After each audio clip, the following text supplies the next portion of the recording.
1975, laws of the state of New Jersey. The Borough Clerk has prepared a schedule of the meetings of the governing body of the Borough of Kenilworth for the year 2021. The Borough Clerk has posted a true copy of the schedule on the bulletin board located at the front entrance of Borough Hall, and has mailed true copies of this schedule to the local source, the Star Ledger, and the Home News Tribune, and is maintaining a copy of the schedule in her office during the year 2021. During the public health emergency caused by coronavirus, the Borough Council will continue to meet on their regularly scheduled meeting dates at 6 p.m. The council meeting will continue to commence as soon as possible after the work session. Accordingly, the notice requirements of the Open Public Meetings Act have been satisfied in regard to this meeting. Please stand for the salute to the flag. I pledge allegiance to the flag of the United States of America and to the republic for which it stands, one nation, under God, indivisible, with liberty and justice for all. Okay, roll call, Madam Clerk. Councilwoman Cesari? Here. Councilman David? Here. Councilman Finestrella? Here. Councilman Ladati? Here. Councilman Pence? Here. And Councilman Puglisi? Here. All are present, ma'am. Okay, thank you. At this time, I am honored to make the 2021 Employee and Volunteer of the Year presentations. First, I would like to recognize the Employee of the Year. We are here tonight to celebrate a very special person. It is with immense pleasure that I announce that Justina Zagorska has been chosen as this year's Employee of the Year. I was initially impressed with Justina's enthusiasm, communication skills, and professional demeanor when I first met her. She is reliable, dedicated, and eternally upbeat. Her attention to detail, accuracy, problem-solving, and effective multitasking skills are unparalleled. I can't tell you how many times I am here after hours and notice the lights still on in the finance office. Thank you for your commitment of your time and for always making sure that the job gets done and the job gets done well. Your superiors, department heads, and colleagues alike think the world of you and know the amount of effort you put into your job. If any of you have called the finance office and had the good fortune to have Justina answer the phone, you know immediately that she's a genuine professional and is always willing to help with any question or concern. She not only accomplishes this, but she's happy to do it. Her warm, welcoming, and cheerful attitude brightens everyone's day who is fortunate to know her. She contributes so much to making Borough Hall a happier and nicer place to work for everyone. I have had the pleasure in watching her grow and work consistently to achieve her goals, and I am constantly impressed. We cannot succeed without Justina and others like her. Having hardworking and reliable staff is the cornerstone to this municipality, and we are fortunate to have some of the very best employees. Justina's drive, determination, and effort have been exceptional. Thank you for being such a valuable member of our team. Please accept my sincere gratitude for all the work you do for Kenilworth.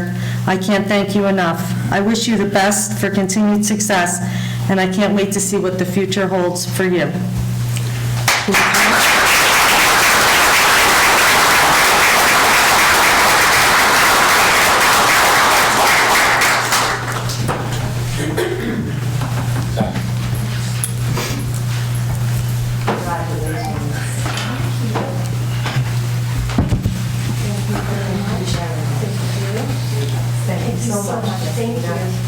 Great job.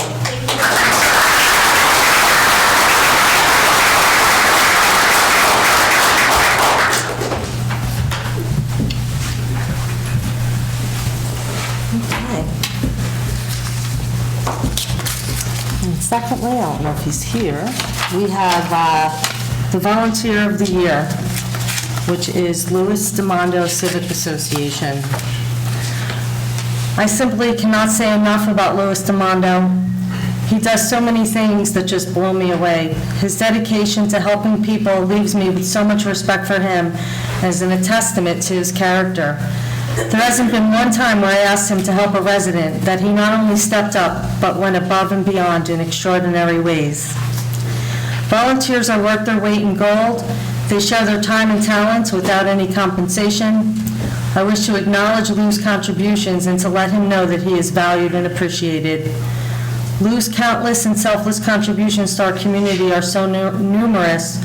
Just to mention a few, Lou personally pumped out over 40 flooded residents' homes working through the night after Ida, connecting residents, veterans, and seniors with much-needed assistance with utility bills, tax preparation, food assistance, and more, working and donating supplies to St. Teresa's Food Pantry and the Carnival, sponsoring community events such as Comb with the Cop, public safety meetings, the annual fireworks, the car show, coat drives, delivering meals to seniors, personally shoveling snow for seniors in need of a helping hand, awarding scholarships to our students who are pursuing a career in public service occupations.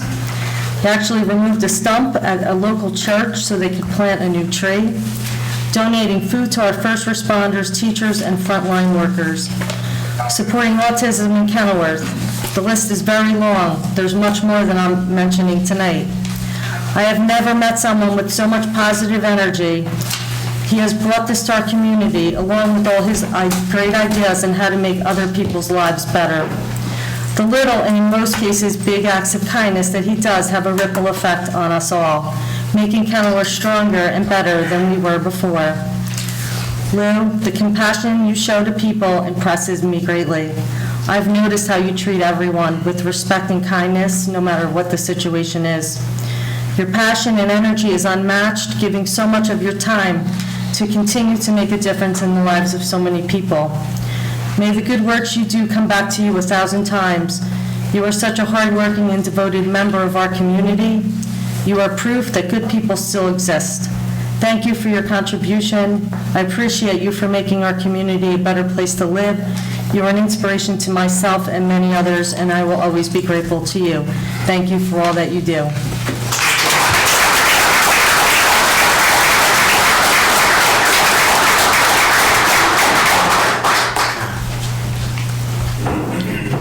Congratulations.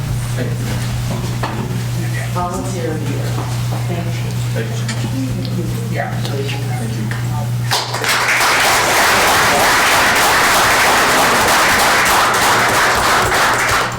It's easier for me to stand this way. It's truly an honor to be here tonight. Around this time last year, I decided to launch the Civic Association to dedicate to all our residents in town, especially our seniors, our vets. I can't believe it's been a year already. Time flies when you're having fun, right? But nonetheless, I really want to thank the mayor, the council, our chief, our police chief, Suze, Michelle Panici, Doc Panici. The list goes on.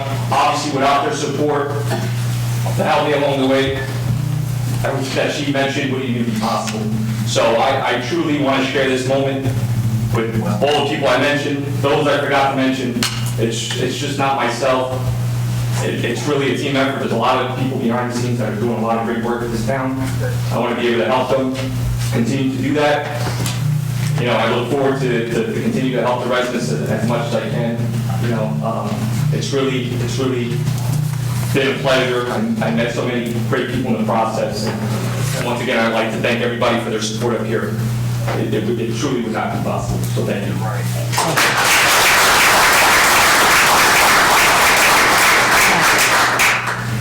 Can we do the, are they ready, or are we still waiting?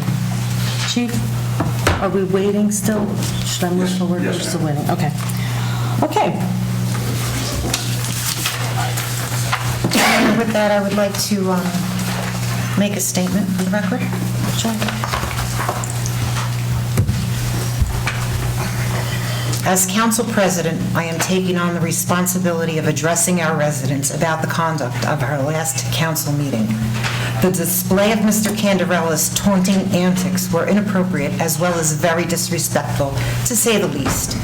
Although Mr. Candarella hasn't attended a meeting in several years, he came up to the podium claiming to know what's best for this town and that he is very experienced in said subject. Instead of expressing his opinions and concerns in an appropriate way, he came to the council meeting and voiced criticism that was in no way constructive. leading into a nasty rant.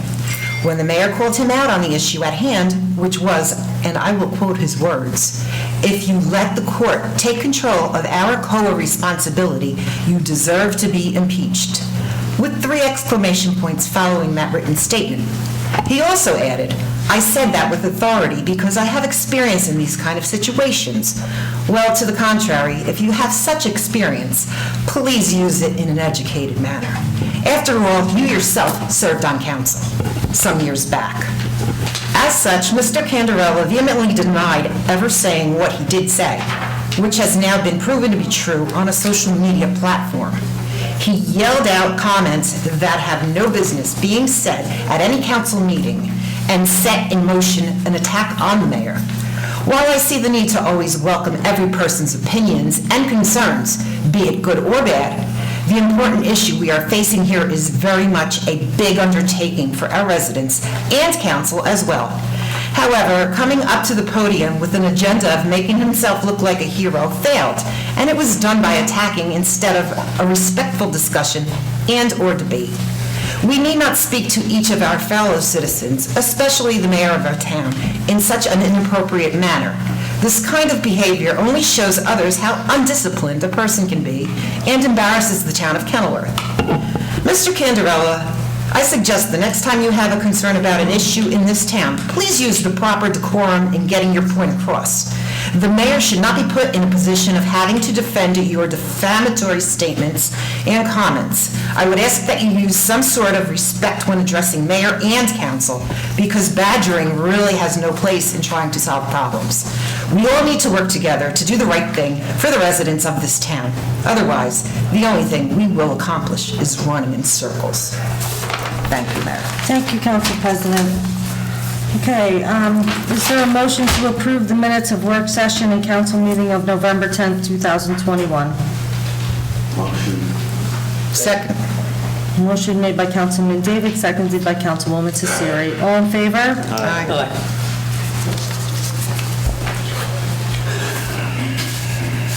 You're up. Mayor, now, if you'd like to call to order the public hearing for the Community Development Block Grant for proposals for year 48. I still have to do the communications and reports. Oh, okay.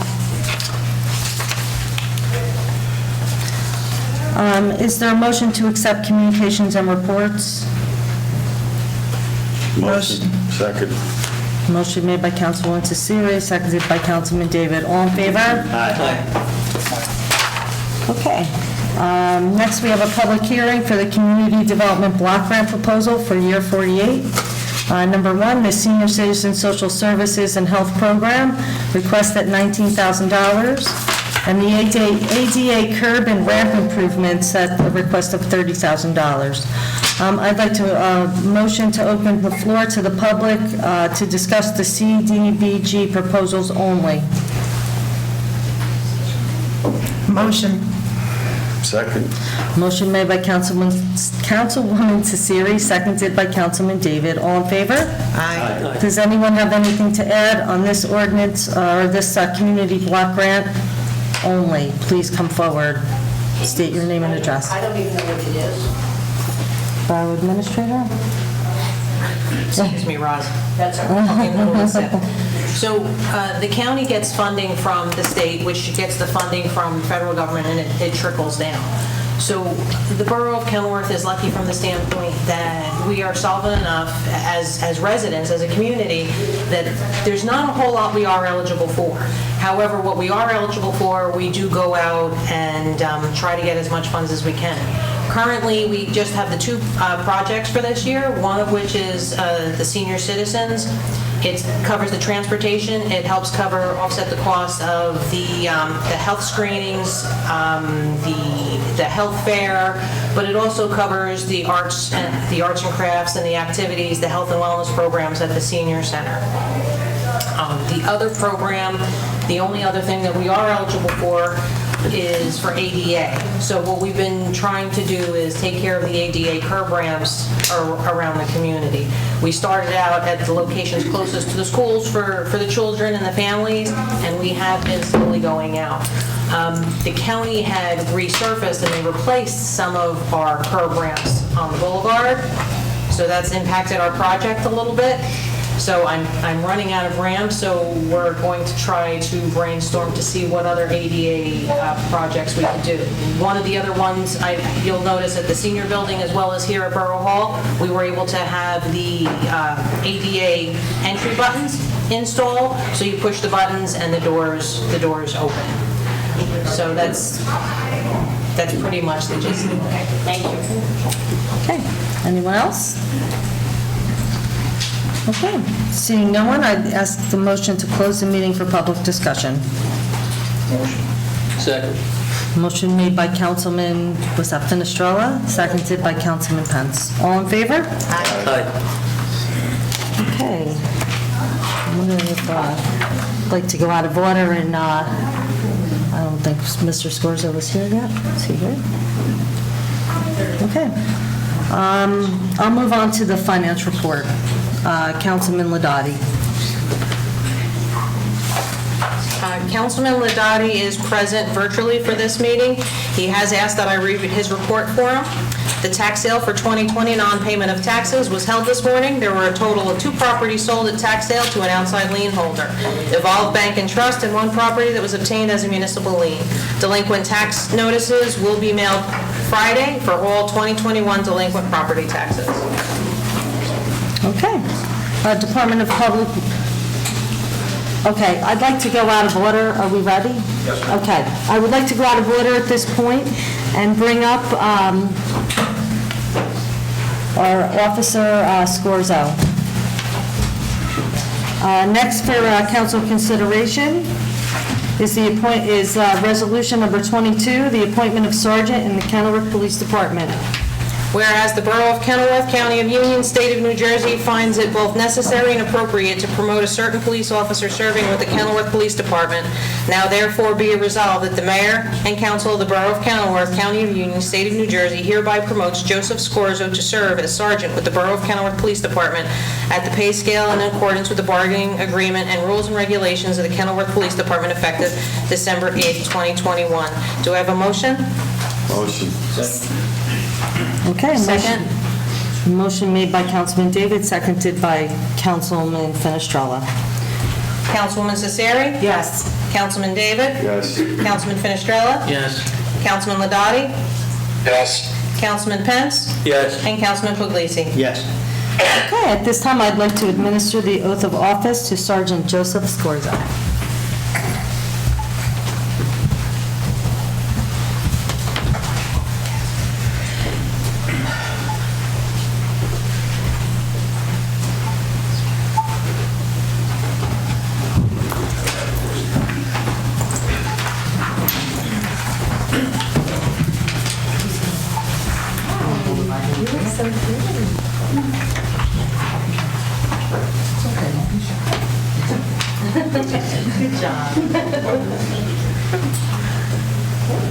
I, Joseph Scorza, I, Joseph Scorza, do solemnly swear do solemnly swear that I will support the Constitution that I will support the Constitution of the United States of the United States and bear true faith and bear true faith and allegiance and allegiance to the same to the same and to the governments established and to the governments established in the United in States the United States and in this state and in this state under the authority of the people. under the authority of the people. I do further solemnly swear I do further solemnly swear that I will faithfully, that I will faithfully, impartially, impartially, and justly and justly perform the duties of perform the duties of Police Sergeant of Kenilworth Police Department Police Sergeant of the Kenilworth Police Department according to the best of my ability, according to the best of my ability, so help me God. so help me God. Congratulations.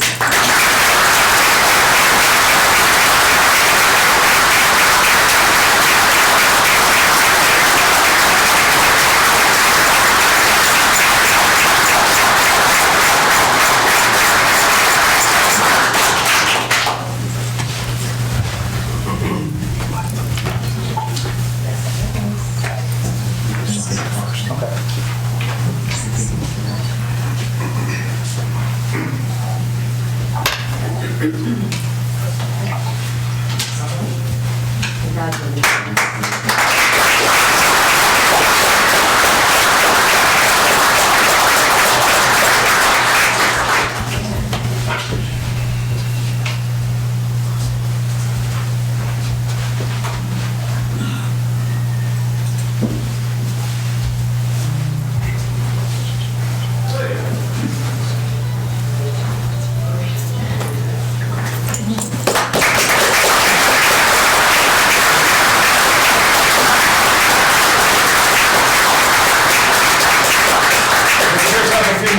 time.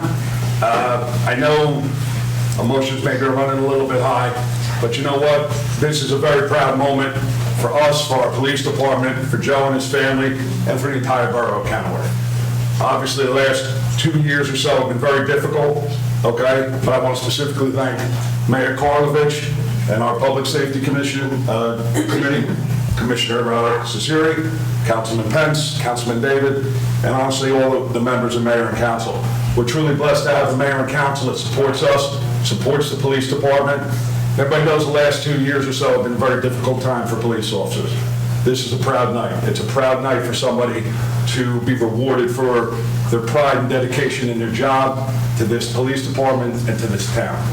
I want to take a special moment here to recognize Donna and Joe's kids, Gia and Joe Jr. It's difficult for us to be cops, but it's even more difficult for a policeman's family. So you guys have put up with a lot through the years. I know sometimes you probably want Joe to come to work, I get that. But it's difficult to be a cop's wife. It's even more so in this environment. You read papers and you see everything that goes on. So I give you an awful lot of credit for that. Joe has been a cop since 2000. He started out at the Union County Sheriff's Department, came to us in 2006. He's worked his career primarily in patrol.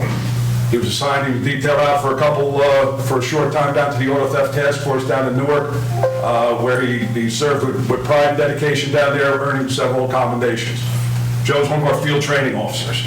So when you see some fine young officers that we have lined up along the side over here, Joe is our officer that helps train them when they come out of the academy. I couldn't think of anybody else, a better person to represent us, to represent this town, to represent this police department. Joe was born here, grew up here. As we like to call each other, he's a Kenilworthian.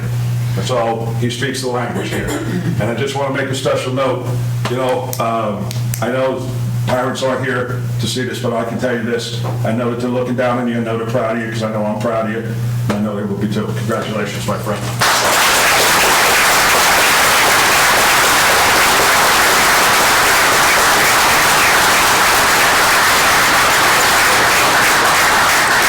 I want to thank everybody here. I want to especially thank my family for being here and dealing with me. I want to thank the council, the chief, my brothers and sisters, and all of you that are in town.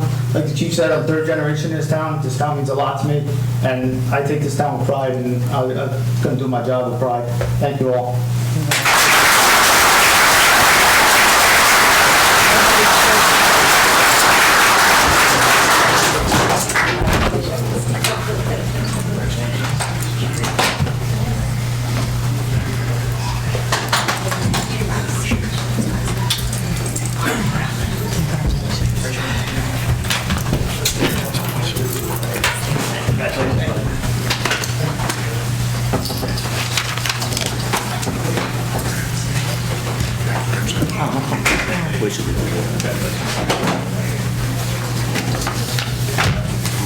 Congratulations. Okay, next for council, I'm sorry, now I'm going out of order. Madam Mayor, if we could just have maybe about 90 seconds or so to have every file up so we don't interrupt the meeting, please. Absolutely, Thank you, ma'am. absolutely.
I'm going to move on with the reported committees.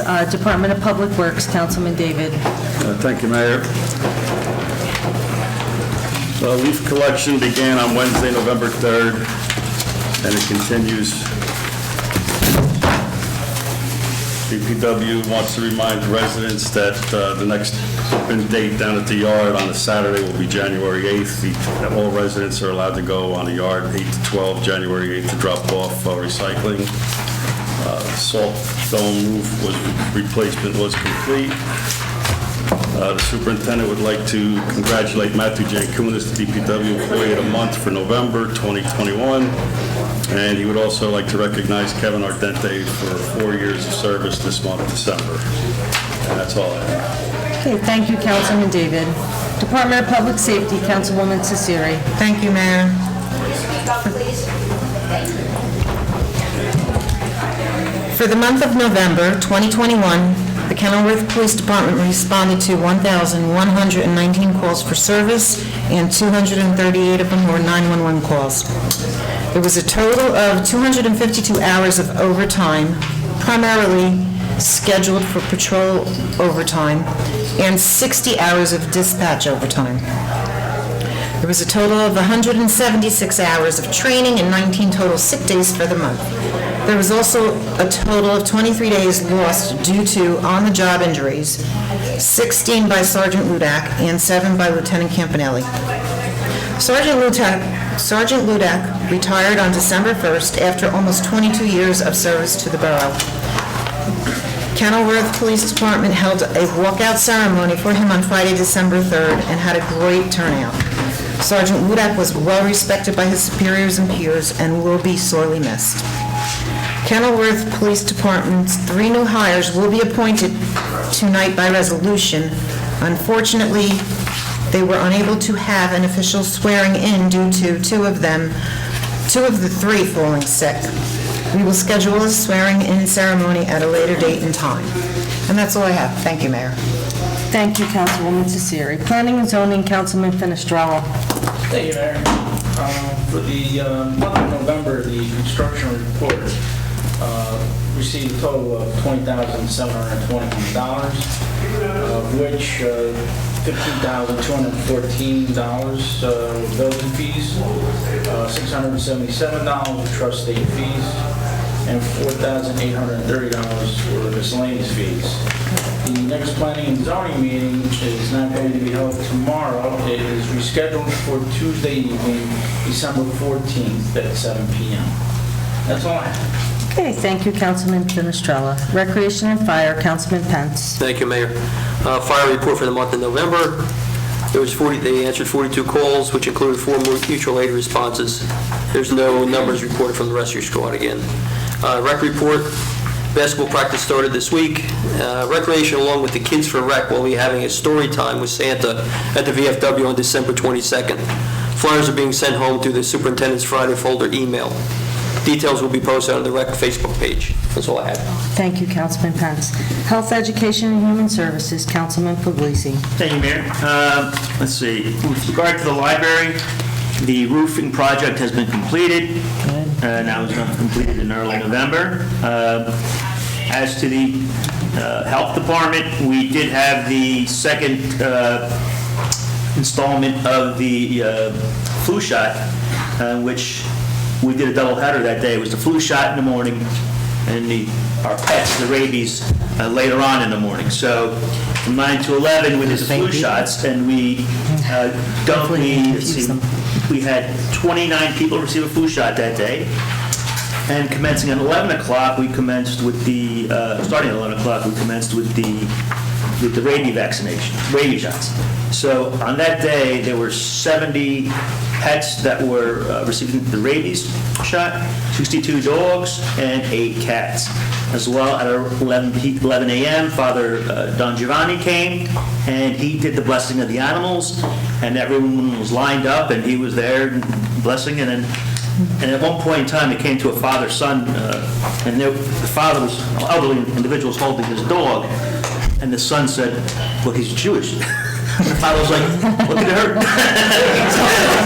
My father continued to bless along the line. So it was a great event, and I could thank all the volunteers who came along that day.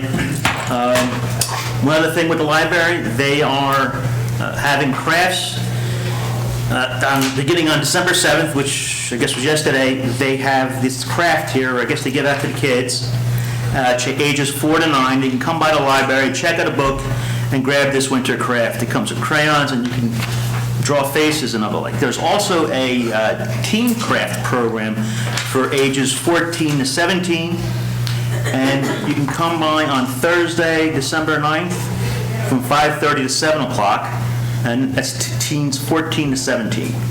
And there's also a holly beaded ornament craft for other teenagers should they like to come. And that's all I have. Thank you, Councilman Puglisi.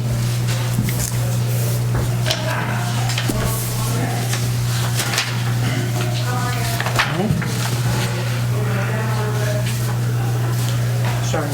That's okay. So Resolution 3 and Resolution 18 have been requested to be pulled from the consent agenda. But Resolutions 1 through 21 are listed on the consent agenda and will be enacted by one motion. All items will be recorded individually full in the minutes. Is there a motion for Resolutions 1 to 21 with the redaction of Resolution 3 and Resolution 18? So moved. Motion made by Councilman Ladati, seconded by Councilman Canestrello. Councilwoman Cesari? Yes. Councilman David? Yes. Councilman Finestrella? Yes. Councilman Ladati? Yes. Councilman Pence? Yes. And Councilman Puglisi? Yes. So resolution number 3 is a refund of a variance application permit. There was a conflict on that. Is there a motion? Motion? Second. Motion made by Councilwoman Cesari, seconded by Councilman Pence. Councilwoman Cesari? Yes. Councilman David? Yes. Councilman Finestrella? Yes. Councilman Ladati? Yes. Councilman Pence? Yes. And Councilman Puglisi? Abstain. Resolution number 18 is in regards to the temporary staffing of the construction department. It's an agreement that was made with the Township of Union. Is there a motion to approve? Motion. Motion made by Councilman David, seconded by Councilman Finestrella. Councilwoman Cesari? No. Councilman David? Yes. Councilman Finestrella? No. Councilman Ladati? Yes. Councilman Pence? No. And Councilman Puglisi? No. The resolution does not pass.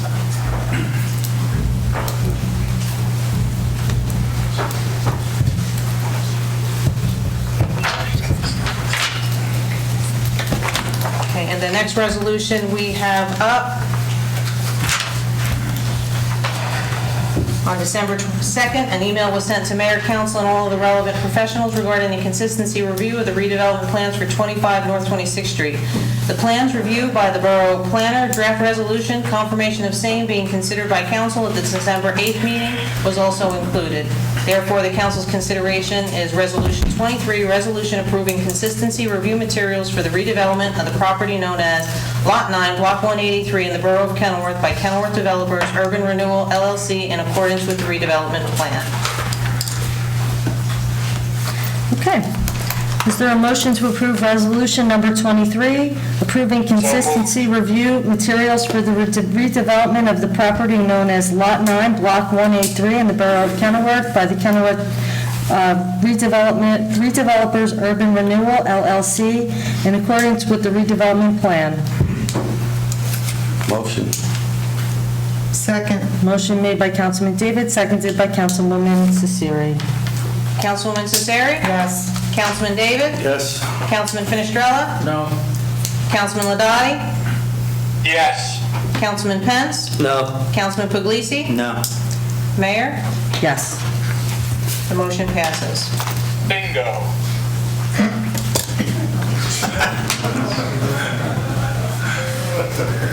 We have one ordinance this evening for public hearing and adoption. It's ordinance 2021-18, an ordinance approving the application and authorization of a financial agreement for a long-term tax exemption by, between the Borough of Kenilworth and the Kenilworth Redevelopers Urban Renewal LLC. Okay, the purpose of this ordinance is to approve the application and authorize a financial agreement for a long-term tax exemption by and between the Borough of Kenilworth and the Kenilworth Redevelopment Urban Renewal LLC. Is there a motion to open the floor for discussion on this ordinance 2021-18 only? Motion. Second. Motion made by Councilman David, seconded by Councilman Fenestrella. Does anyone have anything to say on this ordinance and this ordinance only? Please come forward and state your name and address.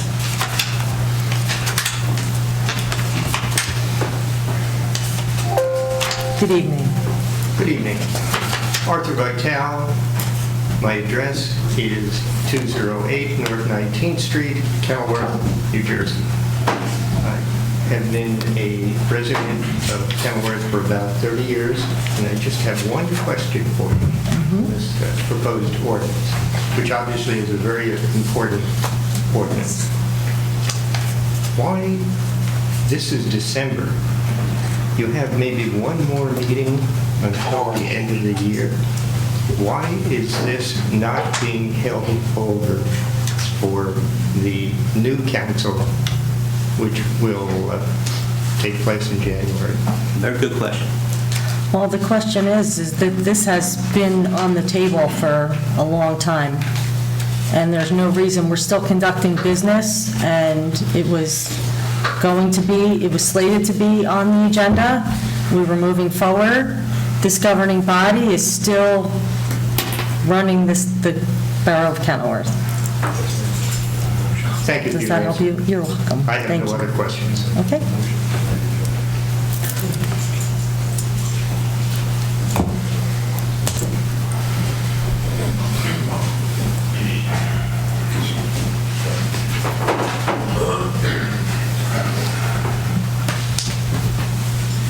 Good evening.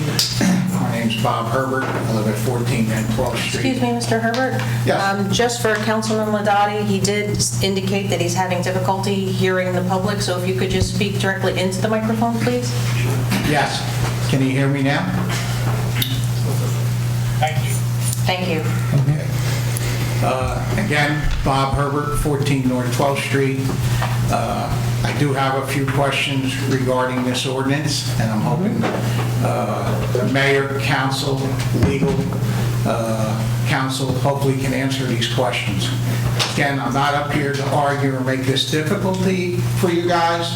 I'm a concerned citizen. Absolutely. And I'm looking for the future of this community. You know, there's a lot of young, beautiful people in this town that follow us, and hopefully they'll keep the town going nice the way it is, okay? Absolutely.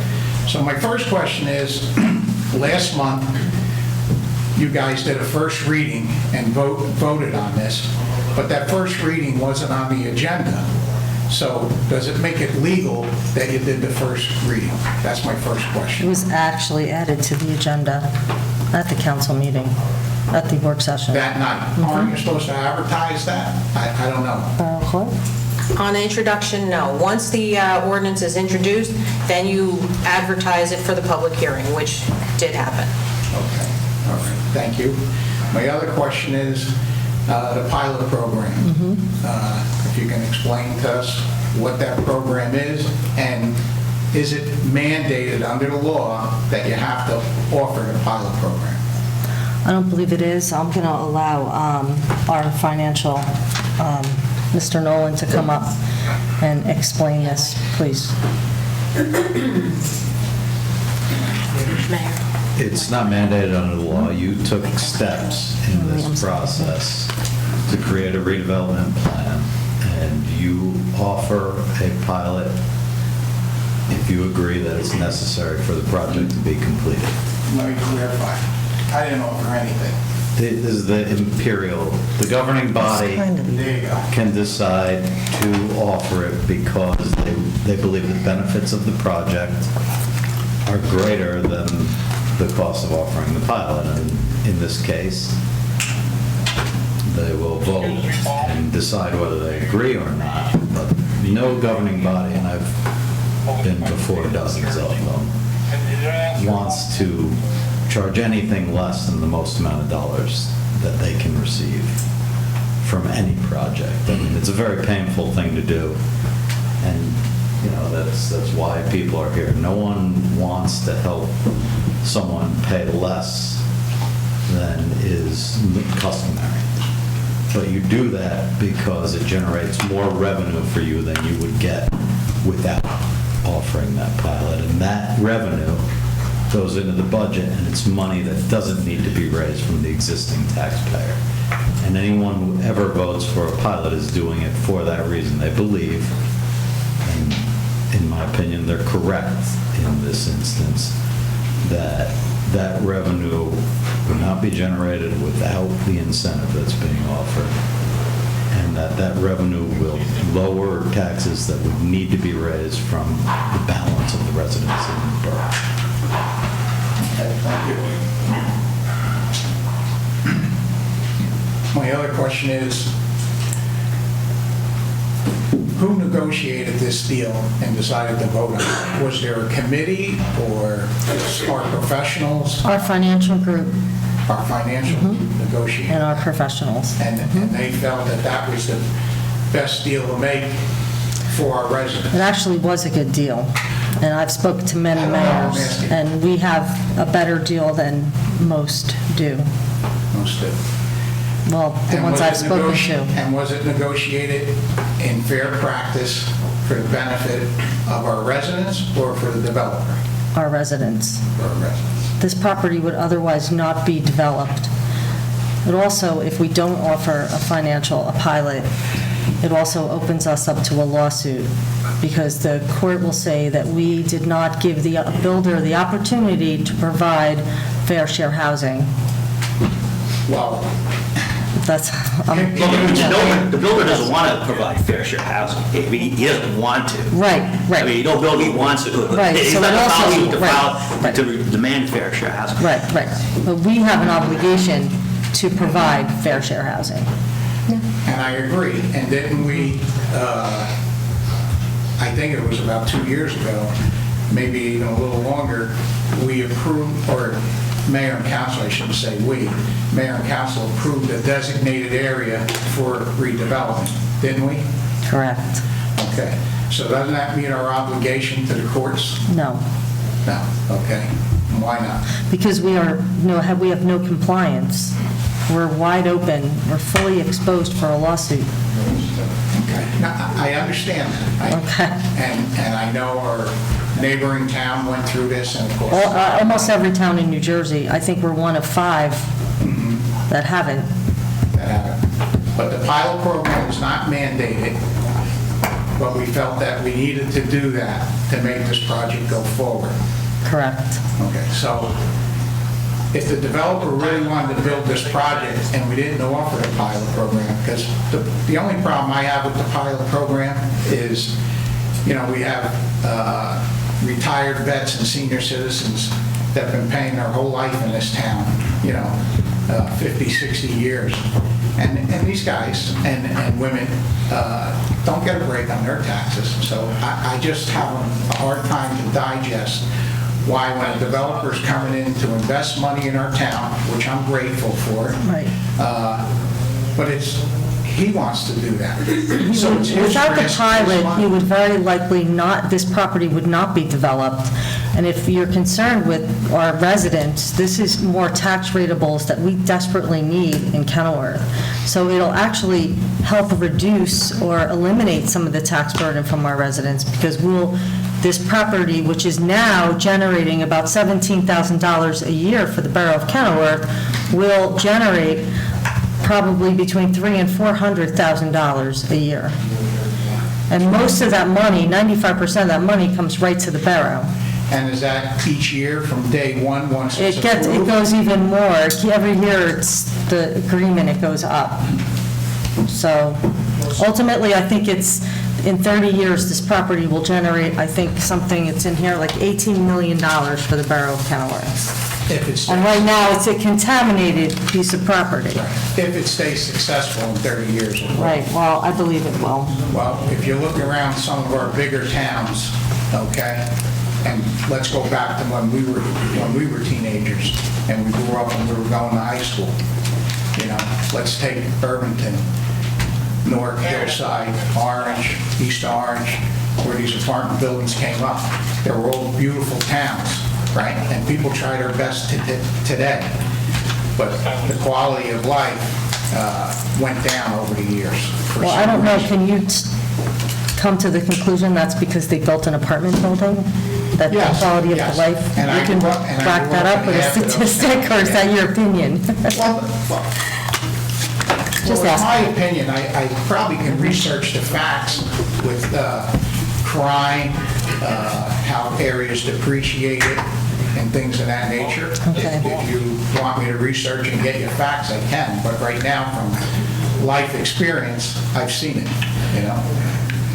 Okay. I wasn't born and raised here all the time, you know, in this town. I came 30 plus years ago, you know? And again, God willing, I'll be here for another 30 years. Absolutely. All right, thank you for your time. Thank you.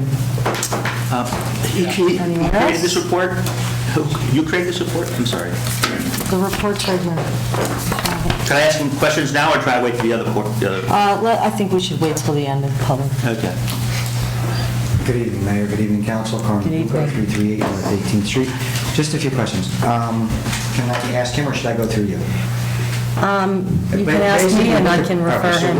what the question is you had mentioned that we're going to make $18 million over this, on this property. Correct. I'm not going to quote you. $18 million over 30 years, which equates to about $600,000 a year, which is pretty cool. The question I have is, over the next 10 years, is there going to be any cost extra to the taxpayers in this town? No. So you're not going to have to hire any more police, you're not going to have to change the fire department to, well, hold on, you're not going to have to change the fire department to a full-time fire department? Because you have basically 165 families moving into an area, so that's got to increase your police, am I correct? I can By the way, answer that. Congratulations to the sergeant. Excellent. I can add that out of all the municipalities that I've spoken to, which have been a lot, no one, and some municipalities such as Cranford, which have built 6 or 7, perhaps more, buildings, have not needed to add additional public safety personnel. Now, what about tax, and what about the sewer, the water? That would be That goes all on be the department? responsible on the owner of the property. Okay, so now. There would be no cost coming No to the cost for the resident. sewer. So. Wait, how's that no, I mean, so what, are they gonna have their own sewer meter? I mean, I'm confused. No, I'm asking, I have a question. I'm Our voting on the professionals project, I will have a ask question. So she Right. said that there's gonna be, They'll be responsible for I'd like all to the... get so are they gonna get their own sewer? I think we should let him, yeah, whatever the flow rates are, they're going to have to pay them. It's in the agreement. I think we're going to let Mr. El Nardo answer. Yeah, so my question would be, over the next 6 to 8 years. I mean, Mr. Webster, I'm sorry. Oh, my gosh. Over the next 6 to 8 years, you're saying specifically, you can guarantee this without a doubt, that there is going to be no impact or extra taxes to the households all around town. We already know taxes are going up, $2,000 next year, thanks to all the other stuff that's going on. But can you tell me a little bit about that, if you don't mind? I mean, I think I said it already, the revenue that will be generated from this project will exceed any cost that comes into the municipality as a result of it. Public safety, as an example, you're already providing public safety with this project. And Well, right now we are? Sure. There's not another, would you say 165 times, let's say 170 times 2. That's 340 people. You're telling me we no longer have to, now that we have a high-rise building, we no longer have to, probably have It's not to a have a fire high-rise building. department? It's not a high-rise. It's 5 of it, isn't it 4 floors? Yeah. So 4 floors, isn't there a parking deck or something like that? And then on top of that, there's a field? But in the prints, it says that there's a field at the bottom and no parking deck. I don't know. So the public safety is being provided to this property right now. Okay? With nobody there. With nobody there. But vacant properties actually are usually a greater strain on public safety than brand-new buildings. I don't know where you are. 100%. I got it from, No, it's okay. I'm well, gonna do you want to ask about my experience, or do you want to just disagree? I'm gonna just, I'm gonna agree, I'm gonna agree to this. That's fine. So, now with also with that being said, you say that there's no impact, and I do kind of agree that there is gonna be no impact to the school district, because most people aren't having kids anymore, can't afford it, right? Well, I don't know if that's true, but go ahead. I don't, Statistically, most people. statistically most though, millennials aren't these having type of developments do not, there aren't a lot of kids there. Now, look, I agree with redevelopment because it's happening all over. I agree with it. I also agree with the fact of low-income housing. I was in foster care. If I didn't have low-income housing, I would be living on the streets. So you got no complaints from me there. Here's where I'm kind of confused, is you're giving this man a 30-year tax abatement. I'm sure you've read time and time again throughout the United States, when buildings are built, apartment buildings are built, they have probably a 20-year lifespan before they get destroyed and beat up by I haven't people. read that, but go ahead. I mean, it's pretty much, you could read it all over the papers. I think any building that's built has a lifespan that But look, has to be I'm maintained. glad that we're getting Just like finances. homes. Sure, yeah, but we keep up with them, you know? Right, We want to keep right. up with them, right?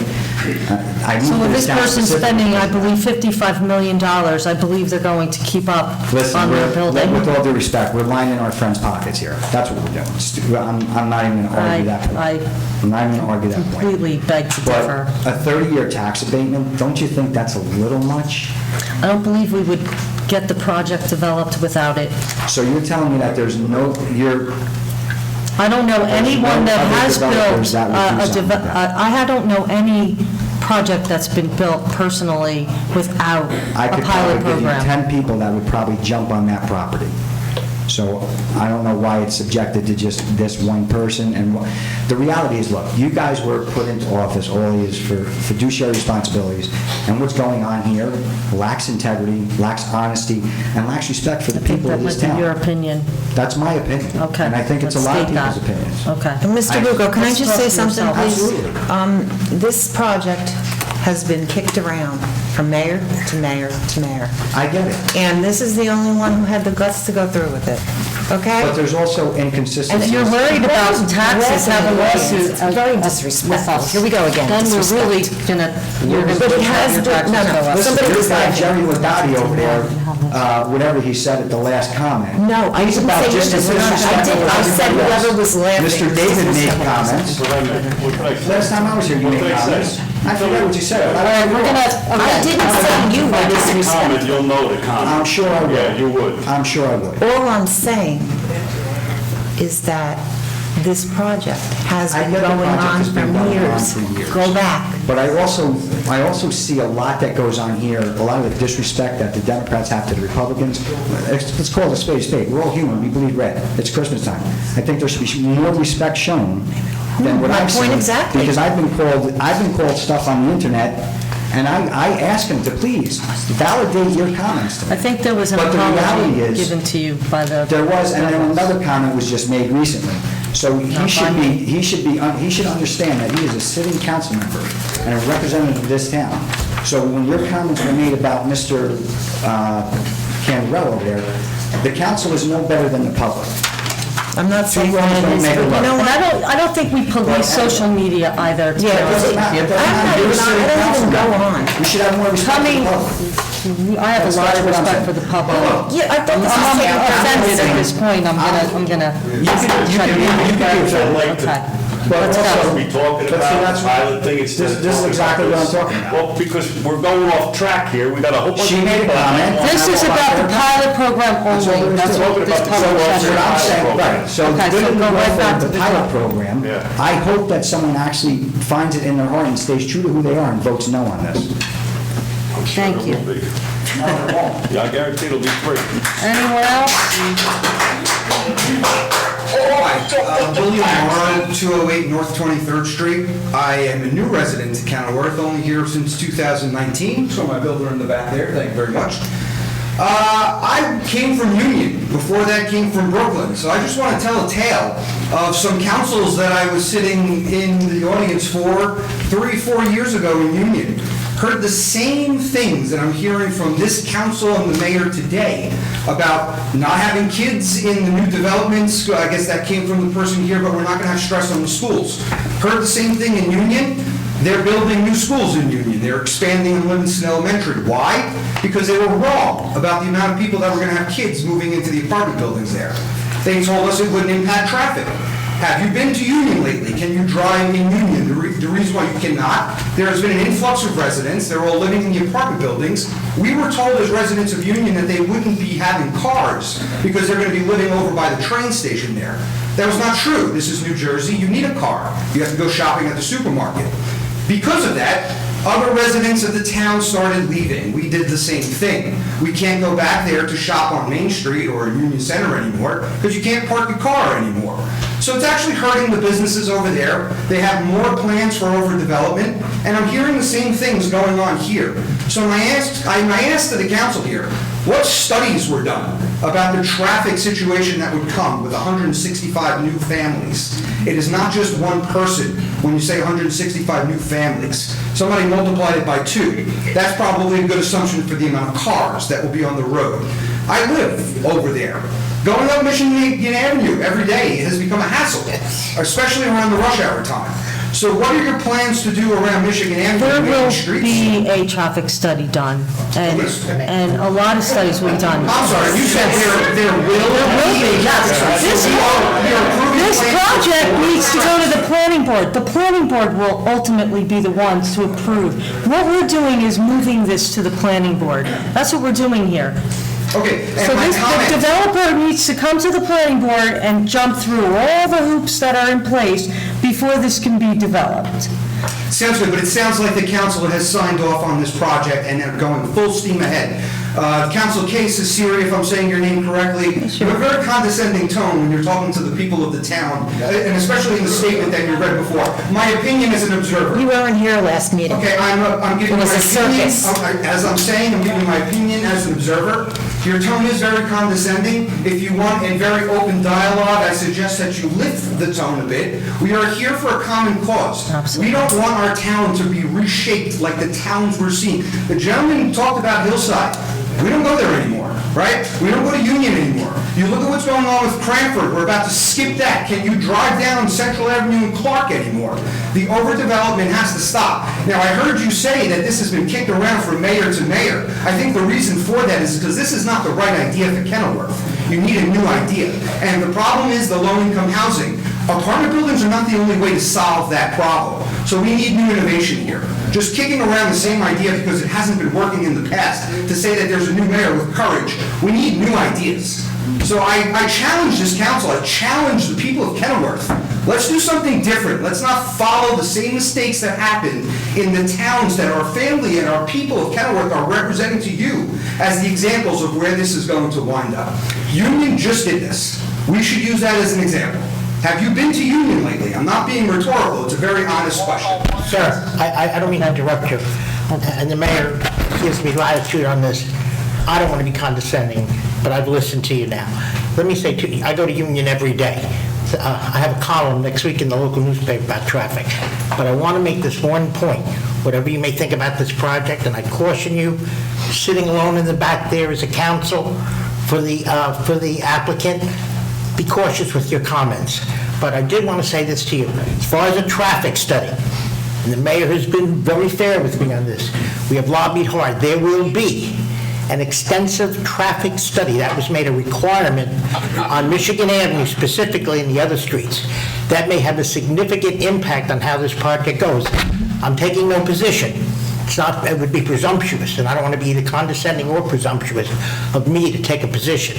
But I'm just telling you, when I hear the issue of the traffic study, I jump up. There will be Our planner who is really not here, and that's unfortunate, because I consider him an excellent man, but I'm just, again, out of fear of repetition, there will be a significant, extensive traffic study on Michigan Avenue and on the surrounding streets and the impact on this, which will have to be considered by the planning board, as the mayor has accurately said, on this project. They're not approving I think Santa's here. They're not approving this project tonight. What they're doing is the next step in the process. I just want to make that one, please, go on. I appreciate that intel, and I would ask a question as a follow-up. Who's doing the conducting of that survey? Is it the developer or is it the town? Developer pays for the person that we select. Okay, fair. Thank you. Just a question. Welcome to Kenilworth, by the way. Thank you. You live,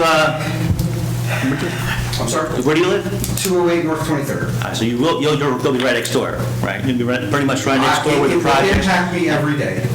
It's unfortunate. No, you're right. The council should have had a traffic study before it was even contemplated, in my opinion. It's not the You know, order of way But it you know, works. let me ask a question about the traffic study. So does the planning board have the power to say, based upon the traffic study, this project will not go forward? I believe so, yes. I would just caution, because as I said, we haven't... Well, no, I mean, we brought it up. Does the planning board have the power to say, Councilman, I would just caution it, because we do have inquiring minds in the back there. But the answer to your question is primarily yes. The planning board would be hard pressed if the traffic study is significantly adverse to the interests of the community to move on the project. It's not a deposition, I can't give you a yes or no, but I think I've answered your question.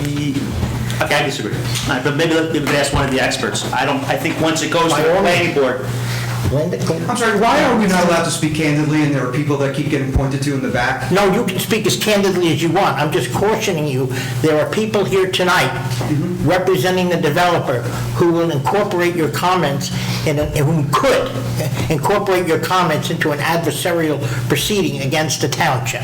Say whatever you so I'm sorry, sir. desire. I respect the forum here, but I would expect to have a free and open mind at this forum.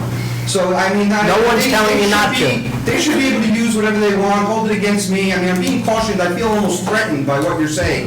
You're doing the same thing to the councilman here. I don't know why we can't have open dialogue. I am new to this town, I am not familiar Well, that's with... your term, open dialogue. As the mayor would say, I don't agree with your chronology on that. What I'm telling you is, remarks tonight could come back. All I'm suggesting to you, asked a question about traffic study, and I wanted to give you the answer. But no one should be able to impede you from making any comments you so desire. Fair, thank you. Thank you. Thank you for the time. Thank you, absolutely.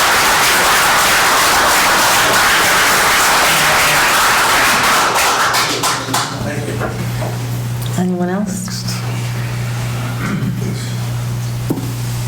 Good evening. Good evening.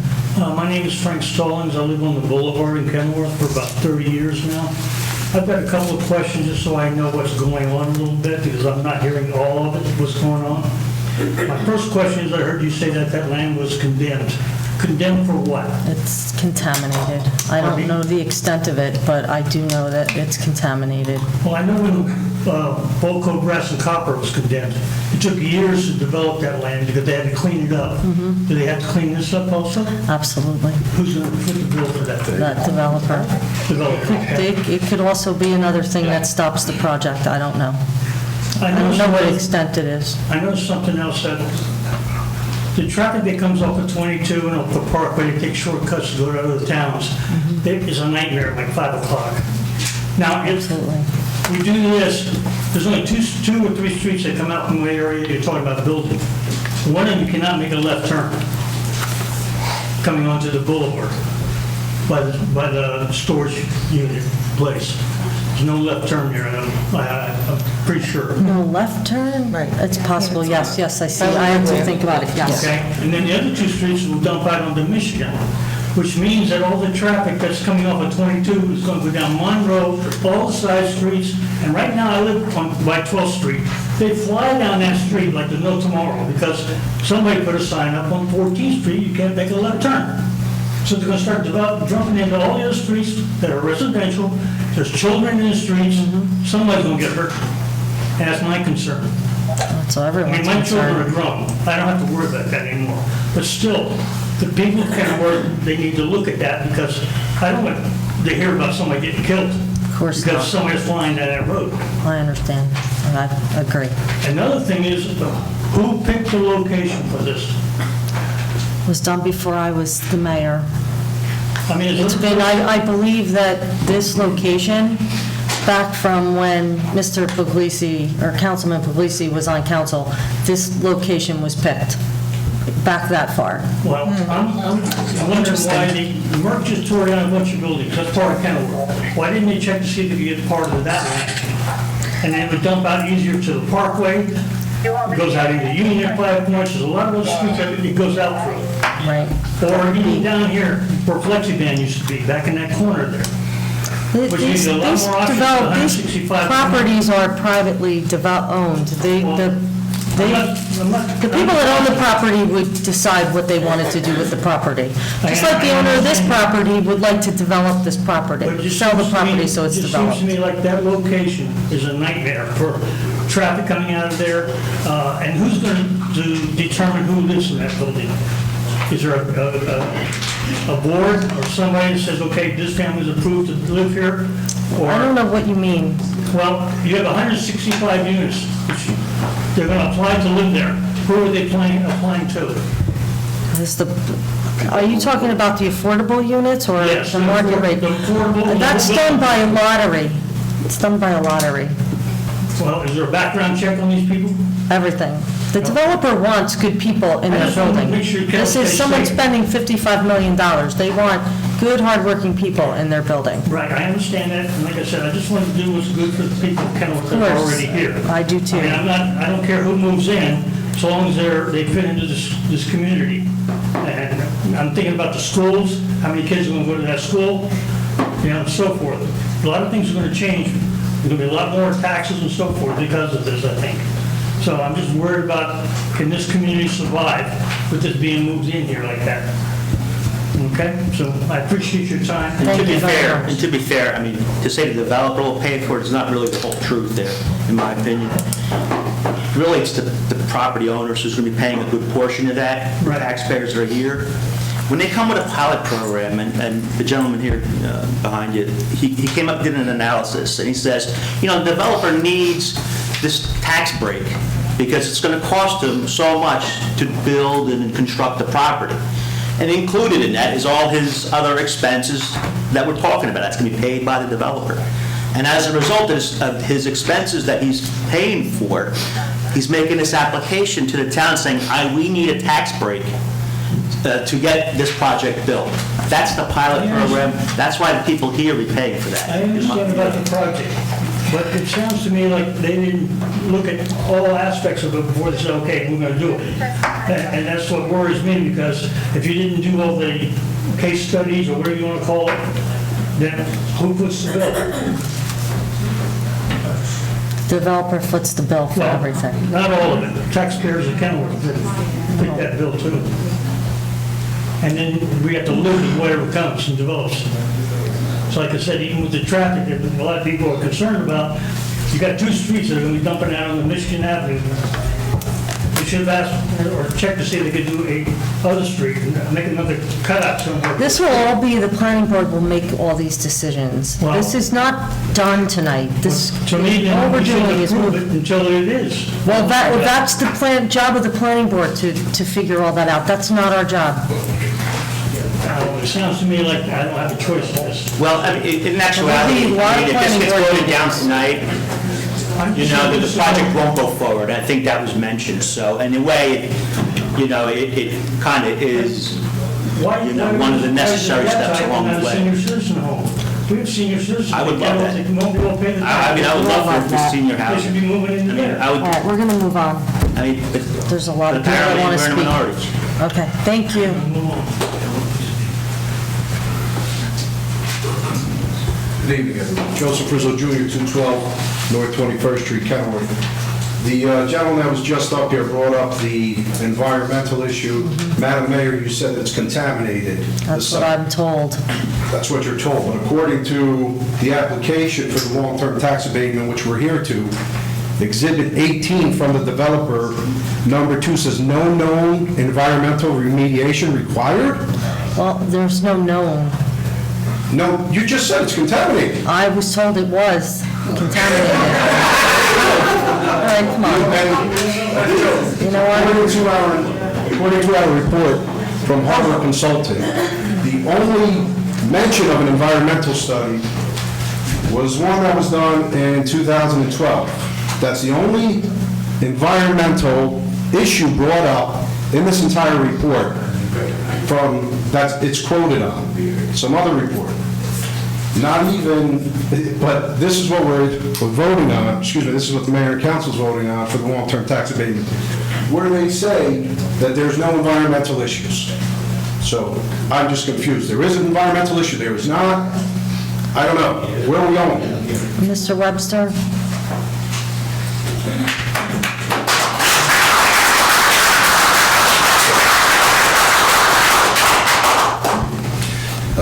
The agreement basically requires the developer to remediate the property. I'm sorry.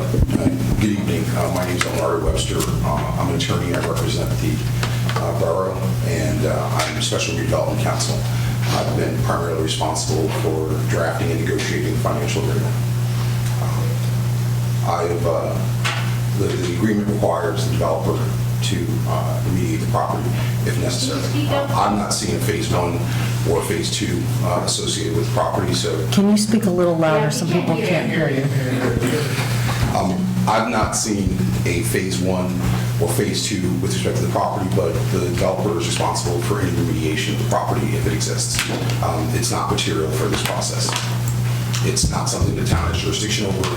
They will have to remediate it to a residential standard per the DEP, and so it is what it is. I'm not sure. I haven't reviewed any environmental records in preparation of the document, but the document does require the developer to be responsible to remediate the property if there is contamination.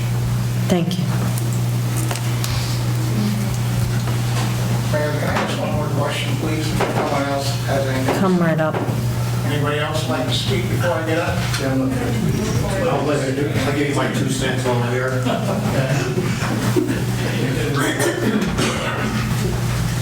John Zimmerman, 26 North 7th Street. My problem with apartments at 26th Street is that the rentals are going to be very expensive. You're talking about 15% is going to be low cost, and the other 85% is going to be at a maximum rate, probably somewhere above $3,000. What these people are going to do, they're going to rent those apartments. If they rent a 2-bedroom, it's going to be 2 families in each one of those apartments. If it's a 3-bedroom, there'll be 3 families, because that's the only way people can afford those high rents. Thank you. Thank you.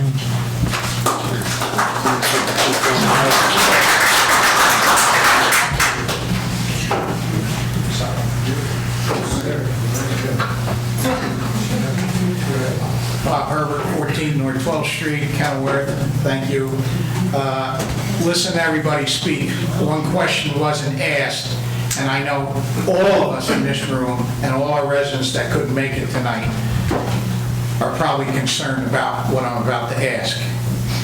And before we got to this point, did anybody meet with the police chief or the fire chief and ask what the impact of our departments and the safety of our men and women that are our first responders? As an example, Mayor, let's say the building's a 4-story building, and we have 6 patrolmen on duty in the evening, and they get a call, and they got to run up to the 4th floor and do their duties every day.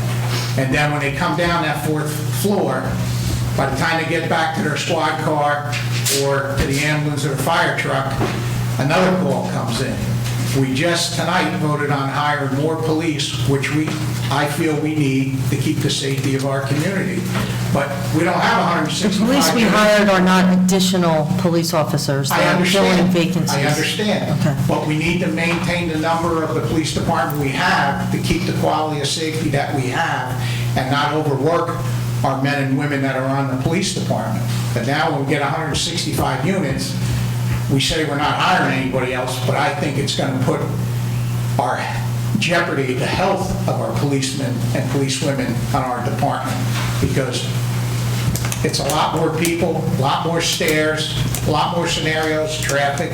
I just asking mayor and council, and I know this has been going on a long time, and I don't know the previous mayor and councils, if anybody ever asked or considered these facts, because without them, we're not going to have the safety that we have now. And I don't want to put a burden on them by putting this 165 units, and in 5 years, we put another 100 units in, and another 2 years after that, another 100 units, because we know more are coming, right, eventually. Nobody knows for a fact, but, you know, there's, like you said, you heard the property was contaminated. Well, I hear there's future development.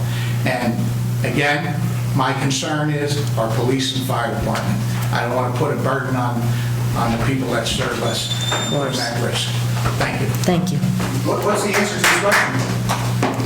The answer to the question, so far as I understand, no other community has had to add additional police and fire. I answered this question he asked previously. if they were asked. And did I speak to them? No, I did not. So the answer is no. I'm sure it will come up prior to this actually being built. I do know that some of these, in other towns, they're required to have some of their public, or public safety people there, or security. Should be notified to the planning board for sure. Right, so I'll go to the planning board. Union rep should let them do it. Okay, anyone else?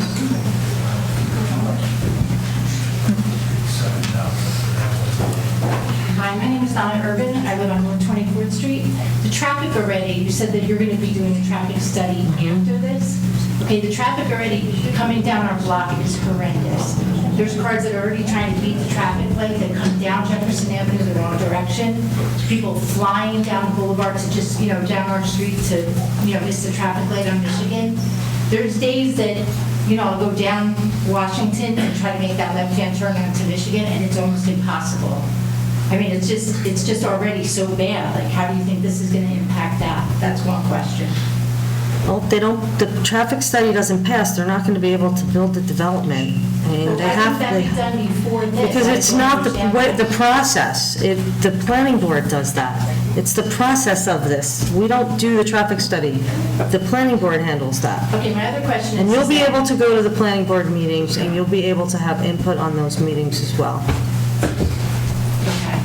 The other question that I had is that I understand that you have to, you have an obligation for low-income housing. But who came up with the number of 165 units? That's an awful lot.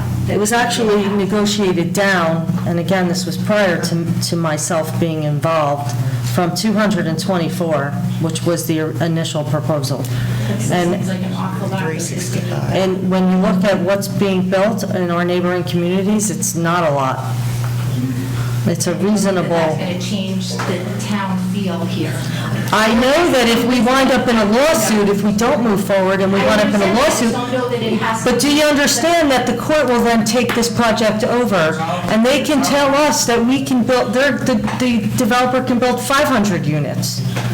That's the other side of this that no one's talking about here tonight. And that's a very real possibility because we have zero compliance. Therefore, we are totally exposed for a lawsuit. Once that lawsuit's filed, they don't come to our planning board for a traffic study and all these other requirements. The court decides what gets built in our town. Okay, so... That's what we're trying to implement. Like all these things, are those already looked into? Like more teachers, more building onto the school? I know right now we have a choice program where there's kids from a lot of other communities that come to school in Kenilworth. Right, so how would that, so then you're going to tell them that they can't come here? I'm not going to tell anybody anything. That's not for me to decide. So who is that then? So the school board? It would be the Board of Education. Board of Education. Okay. Madam, you make a good point. I mean, you live there, you know it. Everyone in this town knows it. You don't need a traffic study. Yeah, it's hard. I mean, you don't need a traffic study to say you shouldn't put 165 units in that one part of town, Yeah. right? The traffic, on Michigan Avenue during rush hour, goes to Jersey Landscaping and beyond sometimes, right? Oh, way beyond that. It's Absolutely. past the When you water come tower off the sometimes. Parkway, going down the boulevard traveling west, it's a stop. Yeah. It's a stop from the Parkway all the way to Michigan Avenue. So, I mean, I don't know what a traffic study will tell you. I mean, this is something everyone in the room already knows, but it is what it is. I agree. Okay, thank you. Thank you.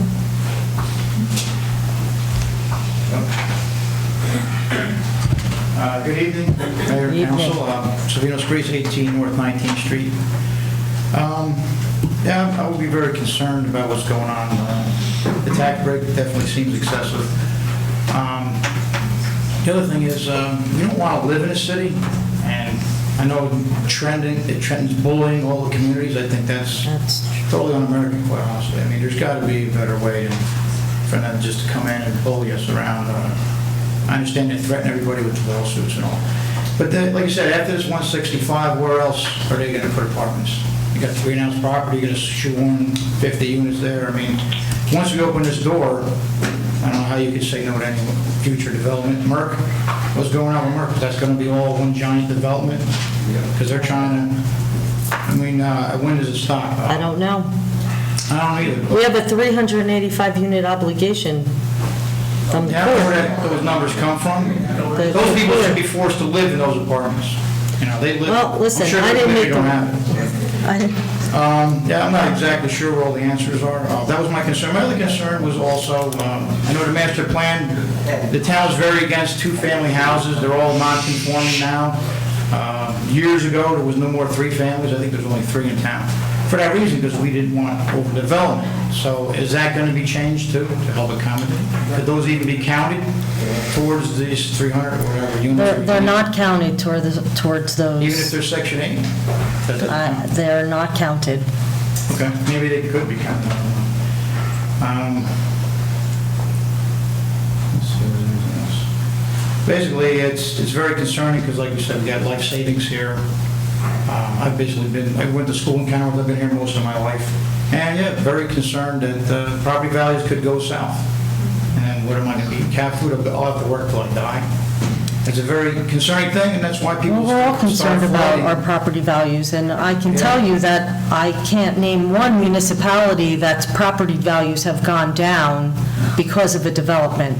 I can't name one. Look at Cranford, Westfield, Garwood, Clark. They all have these developments, and their property values are higher than ours. But some of these towns are blowing us out of the water with their property values. That's concerning, maybe hopefully, maybe fear of the development is worse than development. Maybe your property value will go up. Yeah, but it's a roll of the dice. Life is a roll of the dice. Yeah.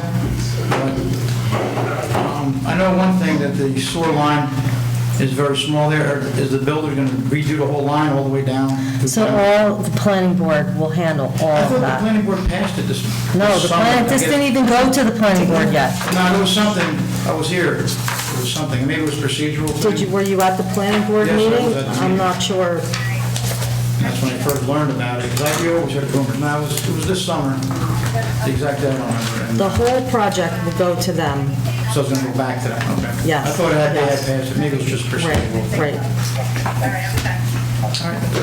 Thank you. Okay. Anyone else? Paula Drogan, 215 Fayette Avenue.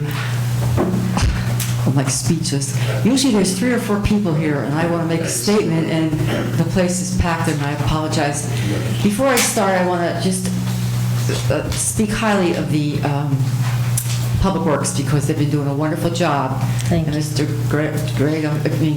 Mr. Park, thank you.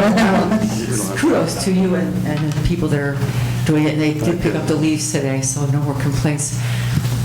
And I apologize that I didn't get here sooner in November, but I have not had a chance. And what I'm going to say is, with all due respect to the mayor and council, when I got this piece of literature in the mail, I was speechless and hurt.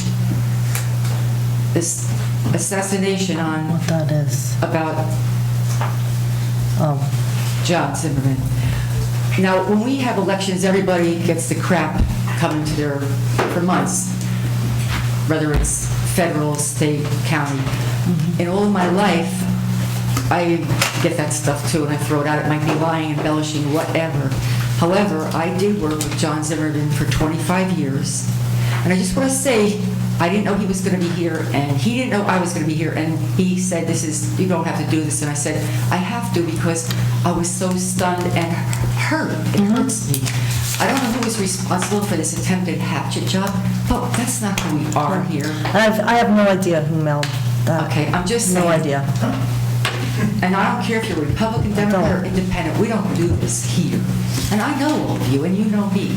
So I just had to come up and say, 25 years I work with this man, and I know that all of you know this here too. No matter what you have ever asked him, he would always help you, always. Absolutely. I was a welfare director, alliance coordinator, and a senior director, and all those jobs, I went to him for so many things, he never ever said no to me. And I know he hasn't said no to any of you. So I was stunned, and it hurts me. Of course. So thank you for your time. Thank you. Respect.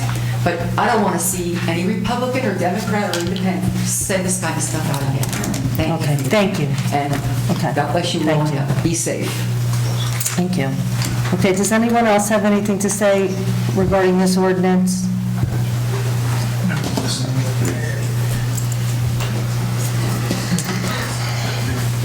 John Zimmerman, 35 North 7th Street here in town.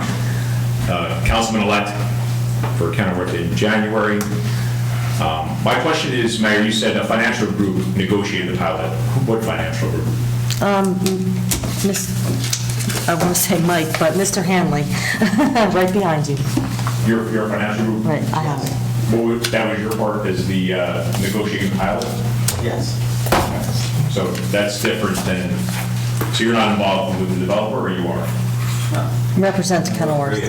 Works for us. So you work for Kenilworth, okay.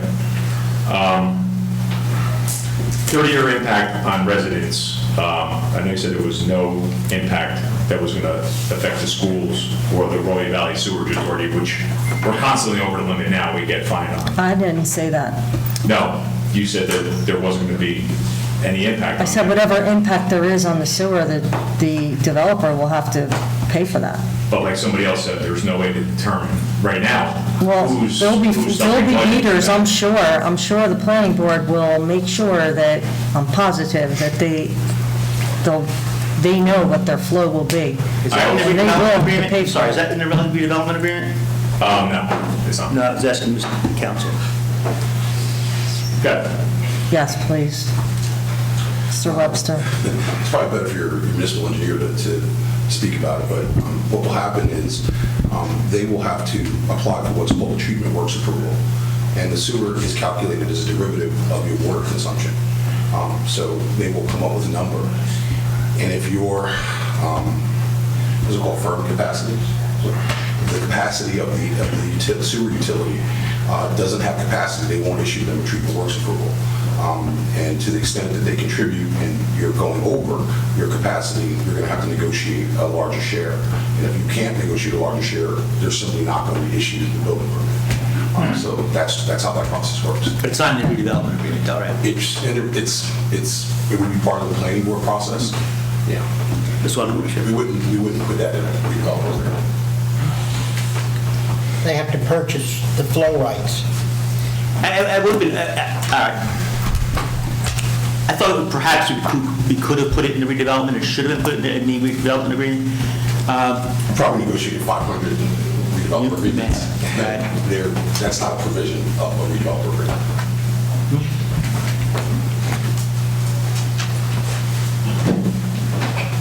My question is, with the pilot program or the tax abatement, whatever you want to call it, is there any payment towards children that are going to come out of that unit into the schools over that 30-year period? Right now, I believe the agreement, the money will come to the municipality. Not the municipality. However, as you the know, school, the school gives us a tax bill to the municipality, and we pay it. So if there's more kids, that bill's going to be higher, and we're going to pay it. Right. So yes, indirectly, yes, the money will go to the school. Because we pay the school. They give us a bill, we don't vote on it. We get the bill from the school, whatever their operating costs are, and the municipality and the taxpayers pay it. So they would probably get it twice then. They're going to get their share. That's a Right, definite. but over 30 years, there could be a lot more kids. And that their bill is going to be higher. Steady amount. Their bill, well, that's not true. The pilot does go up. And the more money that the property. What is the percentages of the pilot? It's 11%, 12%, and 13%, and then it also, there's other things which Mr. Hanley can explain better than I can, all the fine details, but ultimately, yes, as the more money that the project makes, the development, the rents, the more money that comes to Kenilworth. And as those rents increase every year, so does the amount that they have to pay.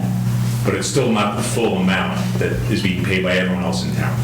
It's not the full amount, however, it's, like I said, in 30 years, we will generate $18 million approximately, and right now, this property sitting vacant generates $17,000 a year to the borough.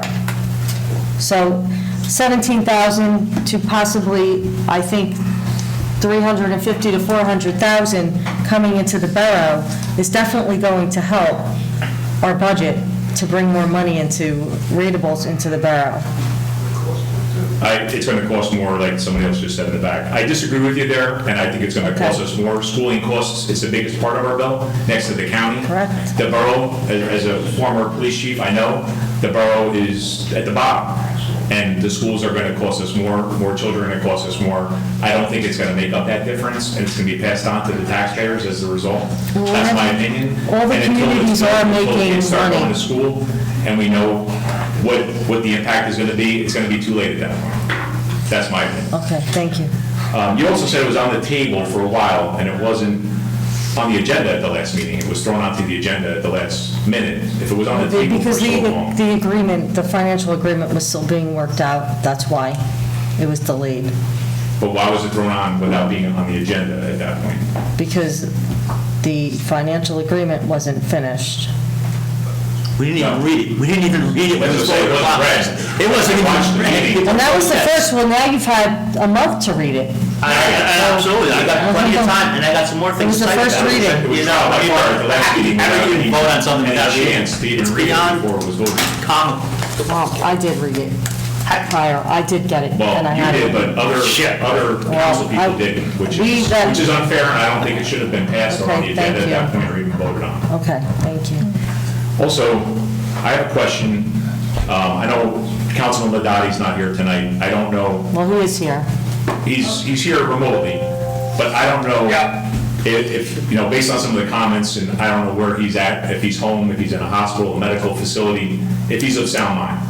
I don't know if he's under anesthesia, any kind of medication. I don't know. On a lot? They tell me I'm on drugs? So that's my other question. How do I know that you're not? I mean, guarantee it's I'm like, not. I've used drugs well, day you in my can life. guarantee it too, I'm sure. I mean, it's a really weird question and No, but a weird based on statement his to comments, say I'm a about little him. concerned with the background comments that have been made in tonight's meeting. I'm concerned about a lot of comments that are made in a lot of meetings, and I don't accuse people of doing drugs. I'm not accusing anybody of doing drugs, I just said is he of sound mind. I don't know where he's at and what his mindset is. Okay, thank you.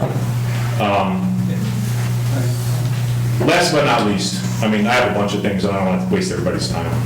I know Mr. Capice and everybody is, you know, speaking about the attorney in the back, Joseph Paparo, and I never knew who Joseph Paparo was until I watched your Democratic fundraiser that was held at Caetano's Cucina, and he was in attendance. That's when I figured out who Mr. Paparo was. So that's the gentleman for that. Okay. How you doing, Mr. Paparo? So, Mr. Paparo, just for the record, did not donate any money to us. We cannot control who comes to a fundraiser and who doesn't. I'm just stating the facts that are obvious. And I never met him before either, to be honest, so. It was a fundraiser though, right? I mean, It was, but there was no money. Thank you. Thank you.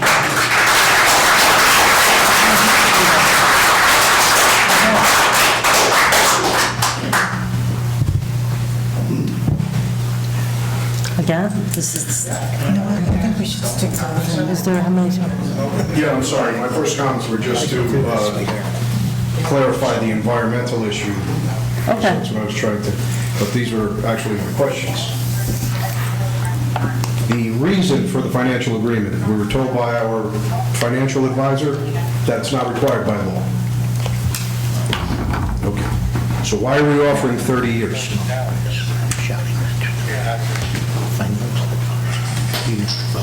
Anyone that can answer it, I'm here. I'm gonna let him answer it. The offer is available to the developer because we believe it's necessary to make the project go forward. There are lots of ways to... Speak up. You offer a incentive such that it will allow the development to move forward. What would require an incentive? The economics of the project. There's a level at which the project would not be built. And conventional taxes in this case, and this is not unique to Kenilworth. It's common. You guys have heard about all the towns around you and have seen the projects in all the towns around you. And the economics of these types of projects are such that they require incentives like this in order for them to be completed. And you do that for the reasons that we discussed. You offer those incentives in order to get revenue that is in excess of the burden the project will put in the town, so that you, as a taxpayer, don't have to pay for that burden. It's to get more revenue than you're getting today, more net revenue than you're getting today, out of the property. That's understandable because it's an empty lot, and of course, a developed lot is going to be worth a lot more, but that still doesn't answer the question, why 30 years? We can offer a short-term program, which would help the developer, as he stated in his exhibit on his pilot application, to achieve construction financing. I don't know what you think a short-term program is. 5 years, 10 years. What 5 other years comparable would towns? absolutely not. Madam Mayor has mentioned several towns that she's talked to, and you've mentioned that too. What other towns comparable to Kenilworth has given 30-year pilot programs? Everyone that I know of. Everyone. Garwood. West- yeah, Roselle everyone. Park, Roselle, Union, Cranford. Cranford, yes. Okay. And so they're And comparable less to Kenilworth. percent than And now, what how we're many getting. of those projects also had environmental issues? I can't answer that. more than not. And we don't have any environmental issues on this project. We don't know that yet. Council just stated. We don't know that. Council just stated that. I see, I don't know. It's a cumulative economic equation. There are lots of things that go into the math, but the cost of these projects, by and large, particularly when you have to structure parking to make them happen. When you say Yes. cost, excuse me, cost of construction? Yes, Okay. cost of construction. Thank you. Okay, I'm sorry. Do you want to go? No, that was, I was just, I didn't understand. You were Yes, saying the cost cost of of the project. construction. Yeah. The investors need a certain type of return to invest in a project. They don't want to invest in projects with negative values. They don't want to invest in projects with internal rate of returns that don't get them equity sufficient to build the project. Well, that's actually a good point. Don't invest in it if the developer can't handle it. And then that brings me to, immediately to the I only. mean, but then you don't solve any of your problems. You're here, Well, then the town will have another developer that we can work with, that we don't have to offer a 30-year program. no, that is not a logical conclusion from this. The next developer still has the same costs. You still have an affordable housing need. You don't get to presuppose that there's someone that can do it in a way that's magic. This is, we've just discussed projects, thousands of units, right? In all the surrounding towns that needed a similar incentive. You can't then insist on saying that there's going to be a different person that's going to come in and want to pay full taxes. No, not full taxes, but I just, the All right, amount of so- 30 a year, because especially then when we're talking about the figures of 600,000 a year, the only figures that I have according to the pro forma that was available to me was $370K a year, so I'm not sure, I mean, I'm sure there's some place that the town can look up and see from A to B, what it would be if we were to pay full taxes, what it would be under the pilot program. This amount of our taxes have to go to the county, this amount of the taxes have to go to the school district, to whatever. Where is that comparison?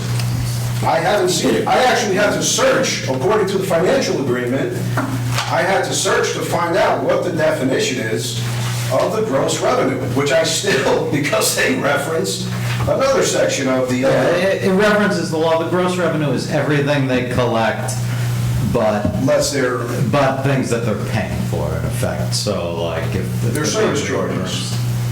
It is basically all the revenue in the project, as it should be. I mean, that's why. But according to the pro forma that's here, I don't know if this is correct, it's showing a net operating income of 2.5 mil, and the 30-year pilot program is going to be getting 369K. Okay, so look at the gross revenue line, right? And then it's 10% of that gross revenue line. Which is 369. Yeah. So Madam Mayor said we're going to be making over 30 years, 18 million. Where's 600K coming in a year? That's the application. Okay, but that's what I'm just trying to say. There's a lot of confusion going on. No, there's not a lot of confusion. I'll explain it so that it's not confusing. Like Councilwoman Cesari said last meeting, things were up in the air because we had to make a motion, Mayor and Council had to make a motion to get it on the agenda.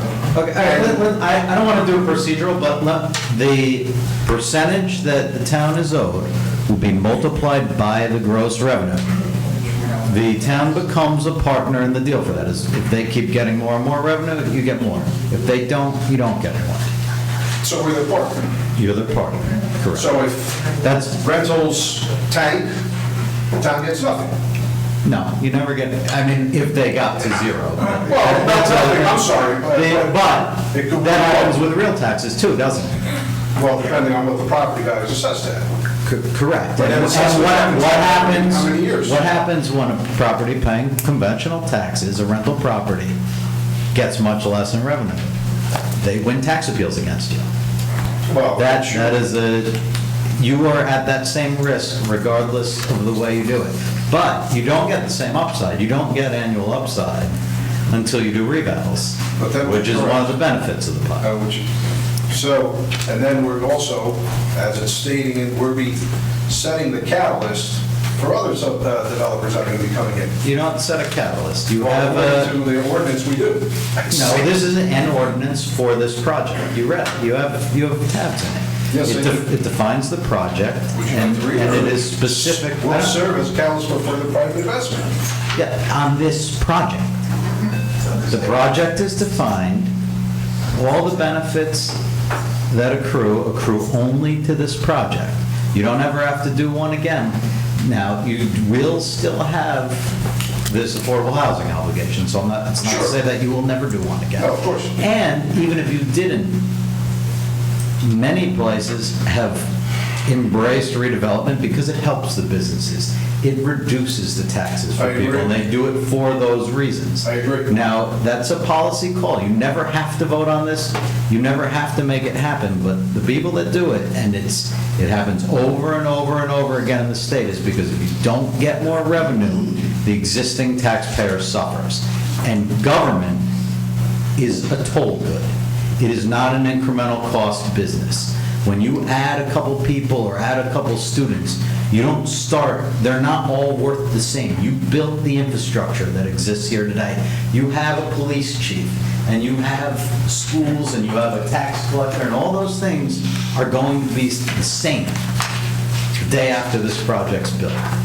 So that means if they're contributing money into the budget, that's money that doesn't have to be raised from you. What benefit are we getting from doing a 30-year agreement? You're getting the project. That's what you're getting. So why and the revenue that goes along with it. Because 5 years would not cause this project. 10 years would not get it done either. We won't get it done for the developer. It would be insufficient incentive. It would be insufficient, but the pilot program was originally, well, not originally, it was formerly, but now it's used to incentivize a developer to achieve construction goals. Correct, and those construction costs get returned over a period of time. So they're Okay. going to initially borrow money for 10 years, and they're going to pay off a portion of the loan, and then they're going to have to get another loan after 10 years, or sell the property to somebody else. But if there is no environmental issues that we have, then why do we have to offer an incentive to a developer? Because the cost of building the project and the revenues that come in under conventional taxes do not provide a return that would generate interest by an equity investor. Okay. Oh, I understand. I just think 30 years is a bit excessive, but that's why I'm not on the board to vote on it. So, thank you very much. No problem. Thank you. Why, I'm sorry, you did a scenario in your report, right? Yep. And Good report. yeah, we just got this a couple days ago, so. It's updated. But, and you said, on the scenario number 2, and you used, well, scenario, actually year 2, when you use these calculations, did you base it upon the application of the developer? Or you said with the numbers, annual gross revenue and other like? Sure, and we know the comps in the area, confirm that and make adjustments as we find necessary as it relates to rents, costs, all the things that are relevant. I agree. And I just wanted to bring this out. Yep. And you also said in your report that the property, if it wasn't under a pilot program, would bring in over $1 million in taxes to the borough? Yeah, I don't have it in front of me. Yeah, Okay, then yes. Yes. And it also, and just so I... But again, with the understanding that it wouldn't be built, so it's a fiction, right? We're telling you the answer so that you know why the pilot is necessary. I mean, I disagree with you. I think it could be built, just wouldn't be built with the affordable housing component. So, The whole reason why we're building it is to comply with affordable housing. The project, as it exists, as it's proposed to exist, would not be built if it were forced to pay conventional tax. understood. So we're going for, under your scenario, we're going over $1 million in taxes to which would go to the school and the town, county. And under the scenario, you're saying that the town, actually, the only taxes would be paid would be less than half, would be $452,000. That's what you said, right? The tax burden is reduced. Which page? 7. I mean, we were given as part of council. No, I didn't memorize it. No, I don't expect you. I mean, we were given the report tonight, we were given. Okay, so. Just the first 6 pages. The tax burden. But I happen to have the actual full report. Yes, it goes from $1 million So- to $452,000. So that's a reduction of over 50%, that's a 45%. Yeah. He'll be paying only 45% of his otherwise tax burden. Correct, and that's customary. I mean, that is. I don't what- disagree. I'm just saying that, but that's a large tax break that no one else in this room But has. again, no one should want this project if you don't want the money to go in your budget that it generates, right? I mean, the only reason you would do it is the reasons that have been stated repeatedly. A, get extra revenue so that the current taxpayers don't have to take the increases that come from those $450,000. B, deal with your COA obligation. It's not going to go away. You're going to be forced to build something. You've controlled what's being built here. And presumably, you're pleased with this compared to what might else happen, what else could occur. And you should be, because the builder's remedy suits come for larger numbers than this. And that's a possibility that you have to recognize and make a choice. These are hard decisions, and like I said, I've done this in, no less than 40 or 50 municipalities, and not one time did an elected official take a lot of joy in doing this? Having someone not pay conventional taxes is not the goal of any of you when you sit up here. None of you, when you were running, were like, oh, I want to give a tax break to a developer, right? Zero. But you do it because you think it's the best thing for your community. And we can agree or disagree on whether that's the case, but everyone who's voting for this thinks it's the best thing for the community for the reasons that I'm describing. It's okay if you don't believe that, but it should be recognized that the people that vote yes, if anybody votes yes, are doing it for those reasons. And I understand, I disagree, okay. But like I said, your report was excellent, by the way. I read it a couple times. Good job. Thank you. Thank you. Don't go anywhere. Okay, I'll stay right here. Now, look at, I had a question with the Exhibit 13, but then you actually clarified what I was going to ask about, not breaking down the one-bedroom, two-bedroom units. Okay. Now, these market rates that you have on here, is that projected for what year? It's for the stabilized year, so for 2 years from now. Because if and when we build this project, the earliest it gets built is 2025. Yeah. Did you have an actuary come in and plan out those numbers? No. That's in this exhibit? An actuary would be that's not what an actuary does. Well, someone would have to figure out a projected cost or rent. Yes, we take a look at what the market is and You're going to project. make more money probably down the line. 100%. You know, our expectation is that rents will go up at 2% and that your costs will go up at 2%. Now, I can tell you as we don't do this because it looks like gilding the lily, but the actual experience in the world is rents have outpaced costs generally in the world over time in most of the places that have had a lot of redevelopment. But we don't do it that way because, you know, we're in an effort to not gild the lily on that point. I compliment you on your report. Let me ask you, why does a town typically have one of these reports prepared? Why do they have it? Yes, I'm just curious. It's a rhetorical question, but just one. Because, you know, I think it's helpful in describing, you know, create some pictures so that the words that we say are... It educates us, right? I mean, it educates us as a council. Sure. Right? And that's the whole reason why I read it, you know, and then I read it. And then we're paying you to write this report. We paid or will pay you to write this report. Yes. Right. So, I guess my question is if we're paying you to write this report, right, and it's dated December 6th, but I only get it maybe 2 days ago, I don't know how long, but it wasn't that long ago. You know, how do we vote on this pilot program in November without having this report? I mean, how do we come up with those numbers? This is an excellent report, and it details everything. But we have this ordinance and this agreement from back in November without having this report. So I guess, what was the rush to pass an ordinance and a pilot program without having this detailed We're financial passing it analysis? tonight. You passed it on first reading in November. We didn't pass it. You voted on it in November. We voted on it to introduce it. You introduced it and you Right. voted on it in November We without having the voted on it benefit to of this introduce report.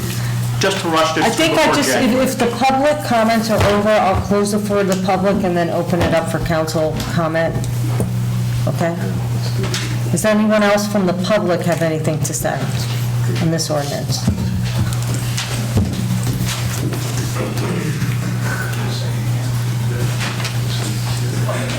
One more comment, excuse me, Mayor and Council.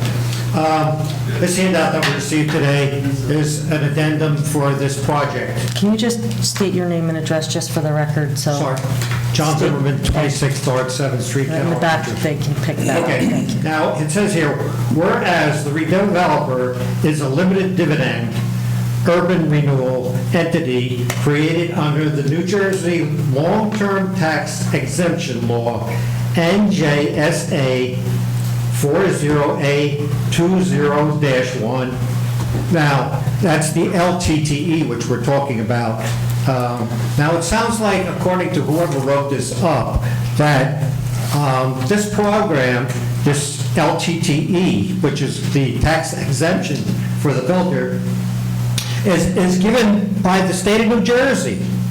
They're allowing you to go ahead and give the exemption. It's a law. It's written right here.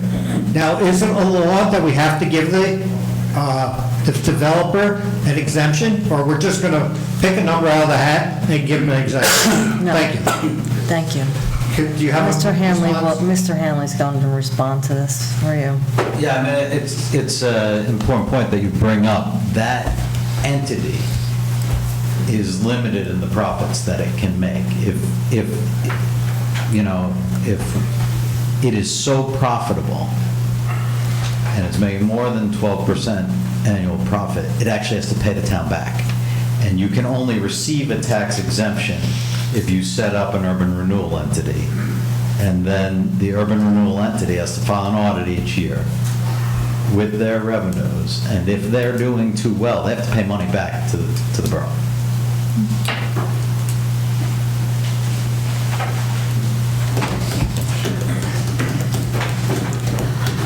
Okay. No one else?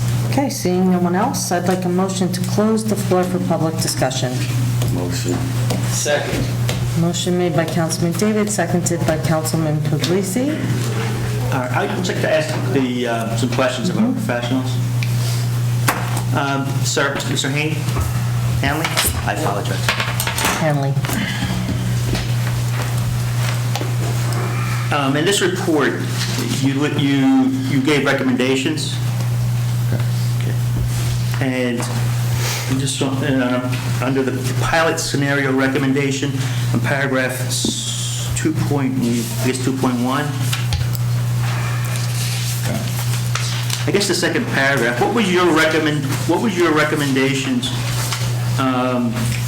as to percentages? Those are our recommendations. Okay.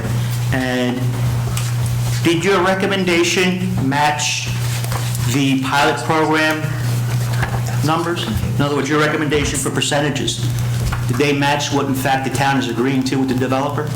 Yes. Okay. So I'm looking at here, it says, so just so I'm clear, in year,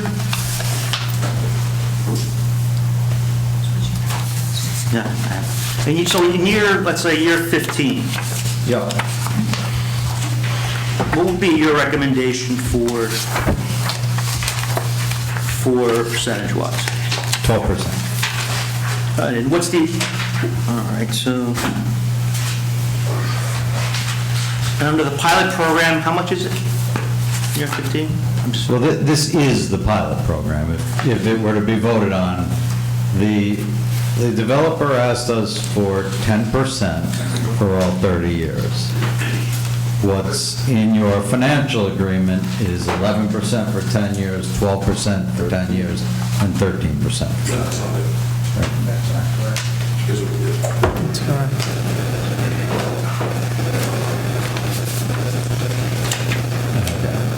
11% for 15, okay. So in under our proposed agreement, in years 10, I guess years 10 through 15, we'll be collecting 11%, right? And under what we paid you for, under this scenario, you're saying we should be asking for 12%. That's 5 years. Yeah, so it started, there was a 5-year difference in this. So for 5 years, Correct. your recommendation has us getting 1% more than what the current pilot agreement before the council that's being voted on tonight, correct? Yes. Okay. So I guess my question is, why are we agreeing to, well, I'm not agreeing to anything, but why would we agree to anything When we pay the professional, the professional says that, you know what, in years 15, for 5 years, we should be receiving 1% more of the gross than we are currently voting on. And you would agree that's a substantial amount. That's 10%, that's a 10% difference. I mean, that's- In those 5 years, it's 10% difference. I mean, I'm just throwing out to council, I mean, why would we agree to accept less when someone we pay for 5 years is saying we should take 1% more, which comes out to about 10% difference?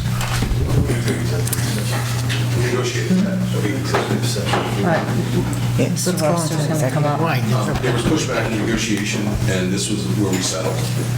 So we went back and forth with the developer, and this is what we settled on. Right. I mean, this is why we should have had this. You know, this is news to me. So I didn't know. None of us knew about this. Certainly not this report. Do you want to go to call an executive session and discuss it? I'd like to at least talk with us. Okay. Executive session. I'd like a motion to enter executive session. Motion. Seconded, motion made by Councilman Cesari, seconded by Councilman David.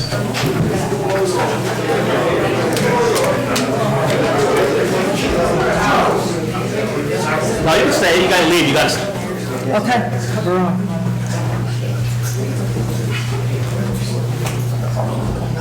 You're up. You making a motion? Good to go, I guess? There's we're rolling. All right, I'm going to make a motion to amend. We had to finish, you guys have to finish. You're not done. Yeah. I think you're still talking. We're rolling, so, right. Oh, yeah, he's got a couple words. When they define utilities in that, in your Exhibit 13 here, what does utilities mean? Or what do they define as utilities? Electric, water, sewer, whatever. Okay, so they're paying the RSVA? They're paying the sewer tax? It's coming out of there? I mean, how do you We bring up the volume? charge it? It's tax, right? Excuse me, Mr. They Mayor, average could you speak a little louder into the microphone, please? Oh, sure, I'm sorry. Thank you. They average it. I mean, they're going to pay whatever bills they receive. It's average in the town, not every, like, I know Linden, they get a separate tax bill for that. But you, I know we pay. you pay it in your budget, right? Yeah, so Okay, so. their contribution to your budget is the pilot pay. What they're paying the RVS. They're paying the sewage through utilities. Or is that coming out of our portion of the? It's coming out of your portion. Oh, okay. Because currently, an average is $230.24 a year, which comes out to be, with 165 units, $37,989 comes out of that. So they're not going to be paying? Correct. But your sewer charge is passed on to your customers, so they're still going to pay that. So they're going to pay the flow rate? They're going to They're going to have separate utilities. I presume the building's going to be metered individually for each apartment. That's the way it's. Well, I know like electric and all the other stuff, but They're gonna the have- sewers, it's, But it's a. well, it's average. Your sewer bill is a derivative of your water bill.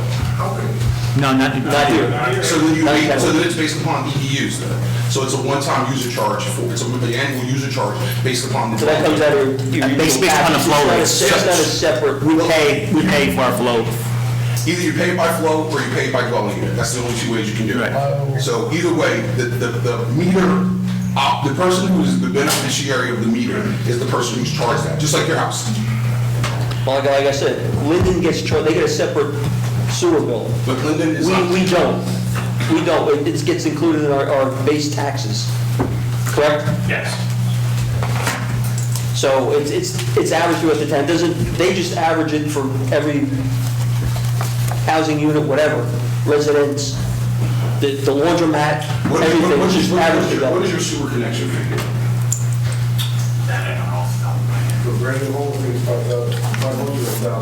So they're going to wind up paying you $165,000. That's number one. So you're gonna Well, get. they have to do the connection fee. Right, and then the same way your houses are taxed are the same way that this is gonna be passed through. It's gonna be the So same. it's going to be, okay, it's going to be, well, no, see, no, you know, when you say even for the sewer? Yes. But no, see, we don't, our houses, we individually don't pay sewer tax, right? Correct. So basically, you know, the Roaring Valley Sewage Authority basically essentially bills us based upon the total usage. So when that goes up as a result of the building of this building, then that's going to be passed to all the taxpayers through their property taxes. So my question to you is that, based upon the usage, is it based upon actual flow, or is it based upon an EDU calculation?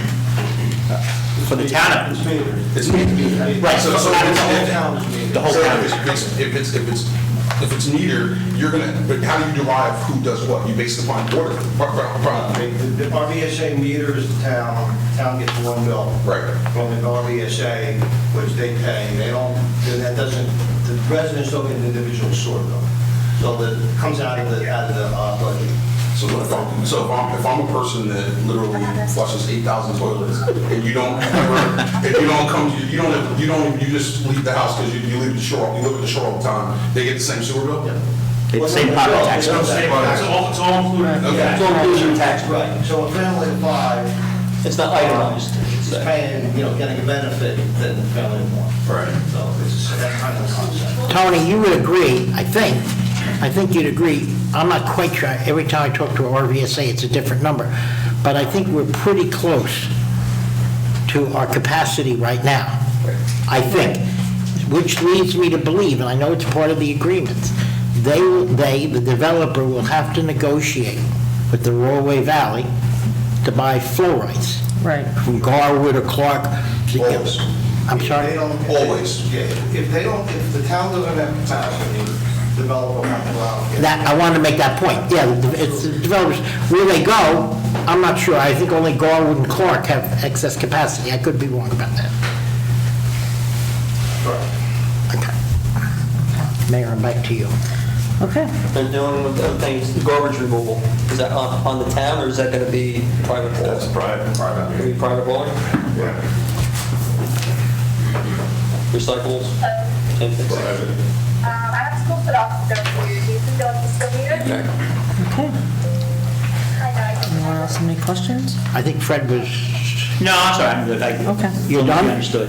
You- Okay. Yep.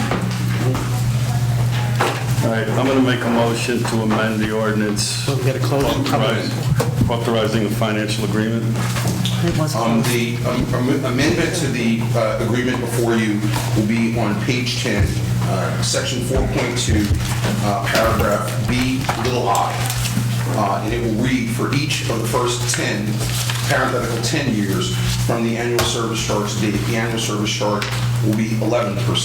And for each of the years in little I 2 will be for years 11 through 20.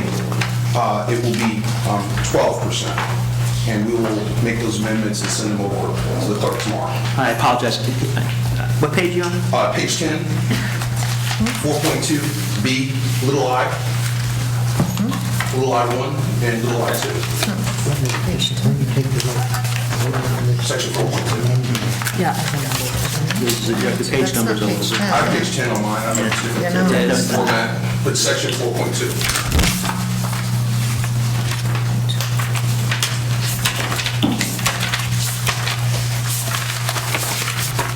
Should be 10 years, correct? Yeah. Little I is going to be 10 instead of 15. And then little I2 is going to be 11 through 20.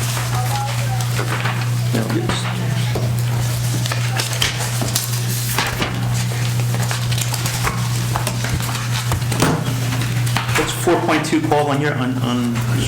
Here's, yeah. Do you have this? Yes, let's have it. All right. Yeah, I have these somewhere. Let me just the one. There we go. There you go.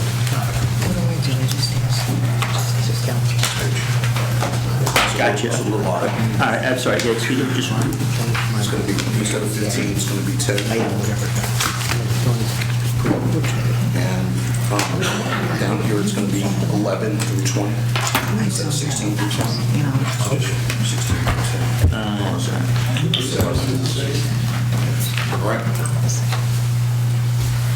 For years 1 to 10, it's going to be 11%. Years 11 through 20, it's going to be 12%. And years 21 through 30, it's going to be 13%. What happens at year 31?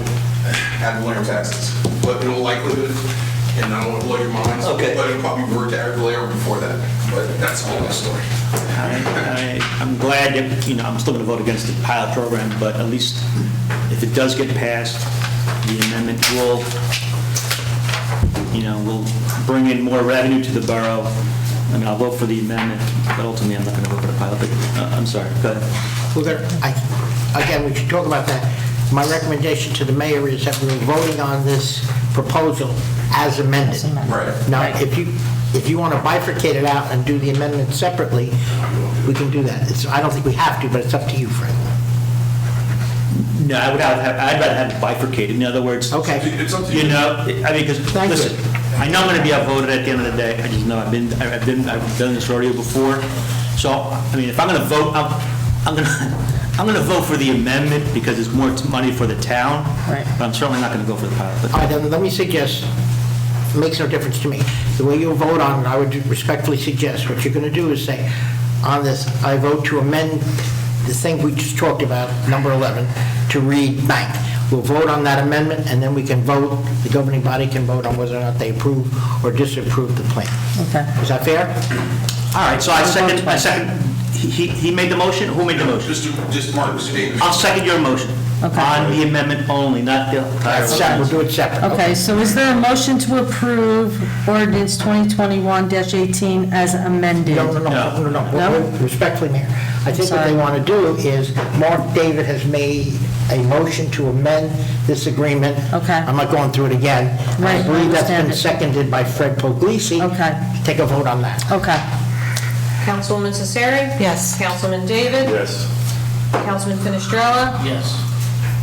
Councilman Ladati? Yes. Councilman Pence? Yes. And Councilman Puglisi? Yes. Okay, now, is there a motion to approve ordinance 2021-18 for adoption? I make a motion. So moved. Motion made by Councilman David, seconded by Councilman Ladati. I hear the little... Okay. Councilwoman Cesari? Yes. Councilman David? Yes. Councilman Finestrella? No. Councilman Ladati? Yes. Councilman Pence? No. Councilman Puglisi? No. Mayor? Yes.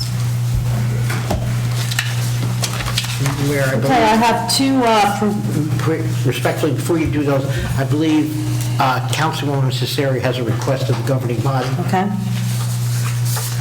I request of the governing body and mayor, respectfully, I would like to change my vote On item number 18. from nay to yea. That requires a vote from the governing body to permit her to change her vote. Okay. Hold on, Jerry. Okay. Jerry, hold on a moment.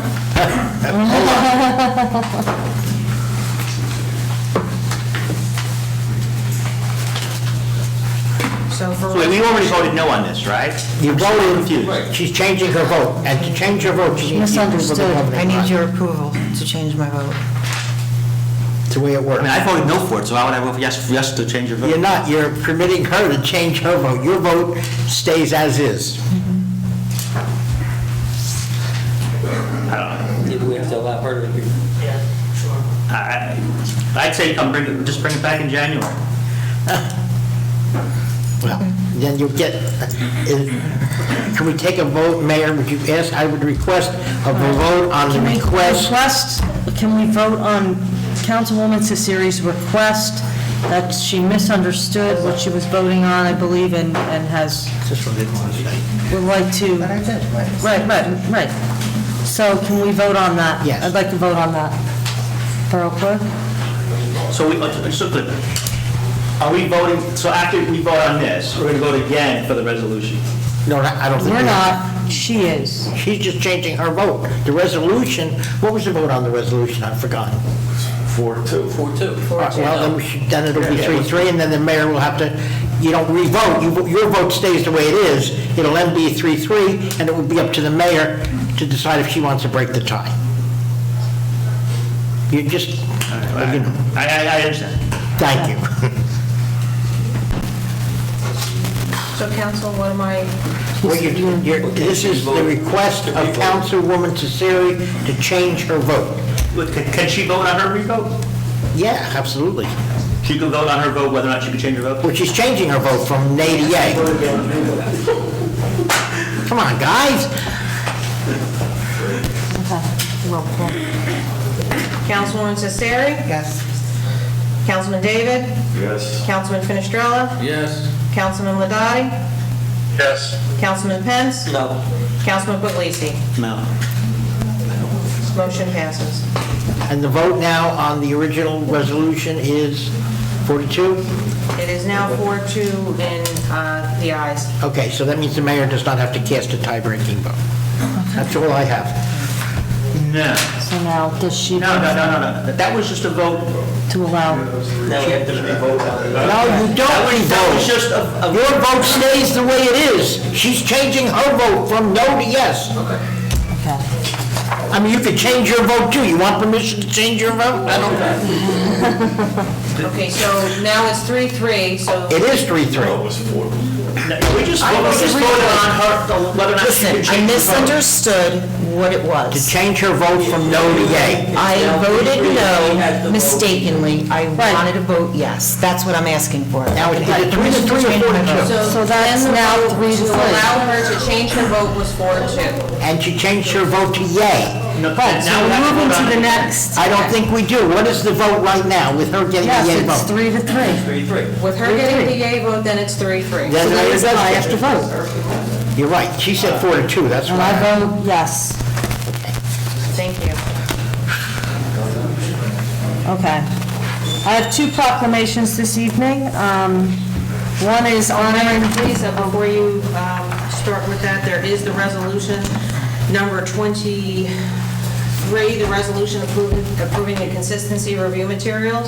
That was the resolution that was omitted from the agenda that was sent out to all the council members as well as the professionals on the 2nd. And once I realized that it had been omitted, I sent everything back out to everybody on the 7th. In that email, it did confirm that it was supposed to be an agenda item. So Resolution 23, resolution approving consistency review materials for the redevelopment of the property known as Lot 9, Block 183 in the Borough of Kenilworth by Kenilworth Redevelopment Urban Renewal LLC in accordance with the redevelopment plan. Your motion? Need a motion? Yes. Motion for what? I'm sorry. Now we're back on the... Resolution number 23, the one that was omitted from the agenda. Compliance. This is for the consistency review. All right. Thank you. Okay, we need a second. I'm sorry, did I have a motion? That was already voted on the consistency review. They did that. Did I? All right, I apologize. I don't know. Okay, I think we're all tired. Okay. All right, I have two proclamations this evening.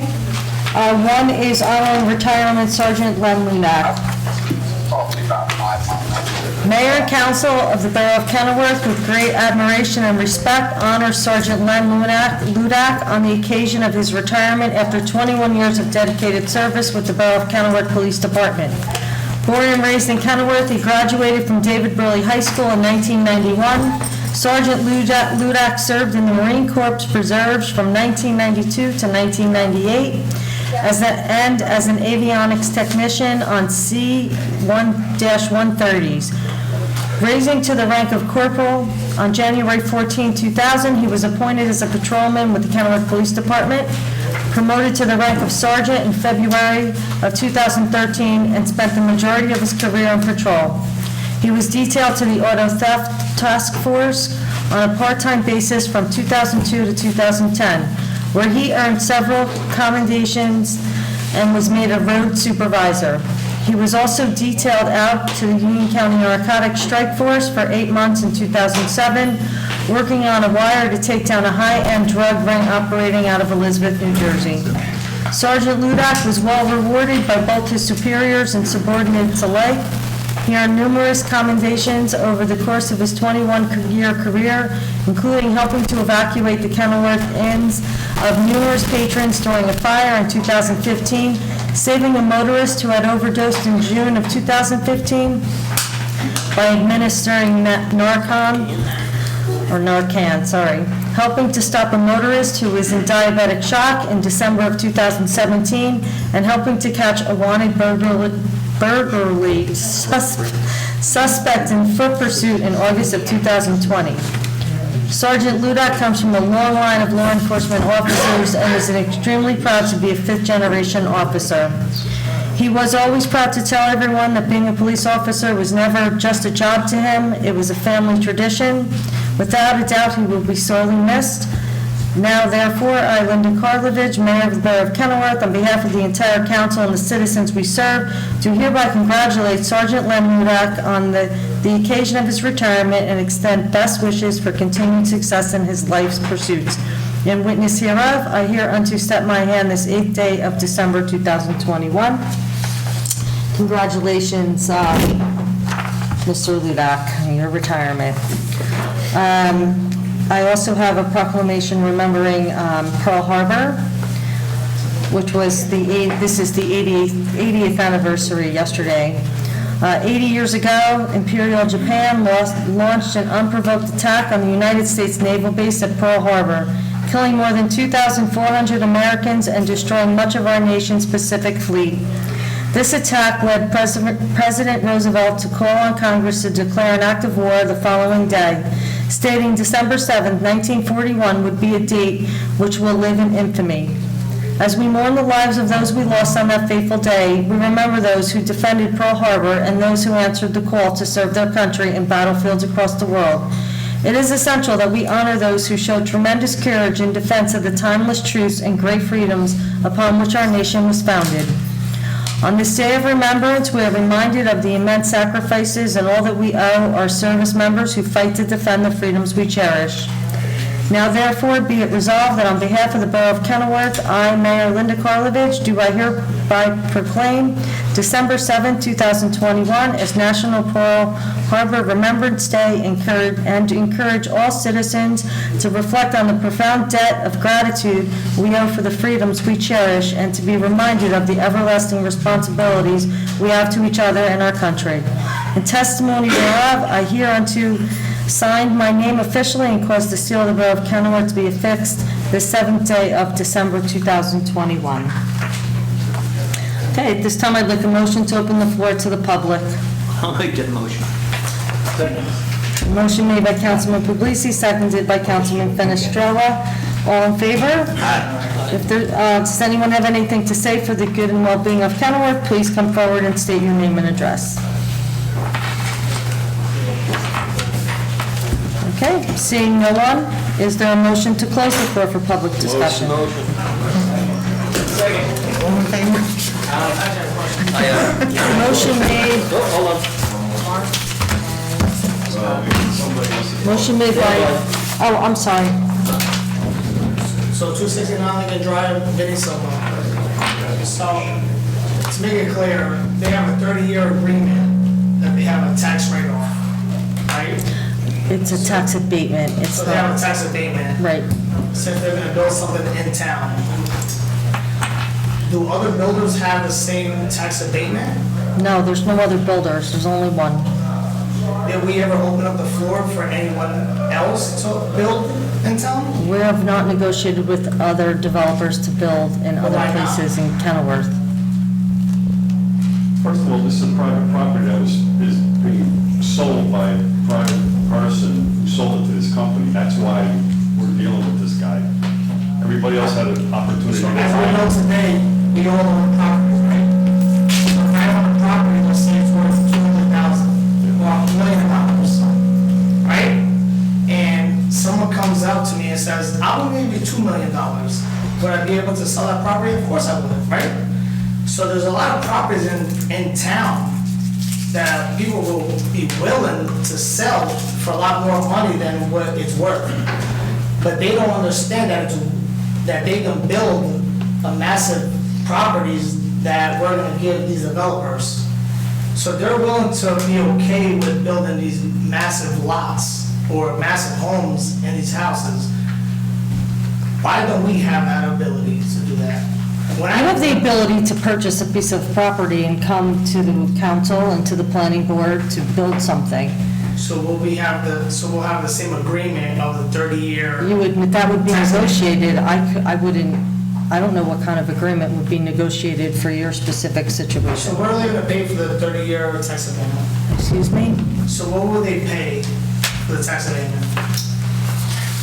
Well, we went over this already, but if you want, if you can ask me a little more. 11, 12, 13% over 30 years on a total revenue of the So it goes up. So ultimately, in the 30 years, they'll pay approximately $18,463,582 to the borough. Presently, the property is making $17,000, so there's a lot of revenue. I think we explained this. I don't know how else to explain it to you. But if you want to go and purchase a piece of property, there's no one's stopping you, and then you would have to go through the same process that this developer went through. Of course.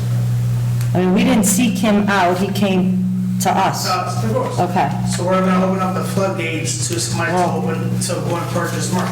It's better than opening up the floodgate to a lawsuit, and we don't know what's going to happen with Merck, that's a private company. Sell it to, that's what was Right, buy it. I mean, and it's if up they to want to them develop sell it, they're not going to do us. the same thing that this developer did, If they come and in come and to say the they want to borough. develop a town down there, then we got to look at it and see what Right. we can do with it, or do not. So this isn't 100% approved yet? No, it has to go to the planning board. All Well, we did this was- is all we just- were doing is making an agreement with this developer for down the line to satisfy our COA obligations through the state.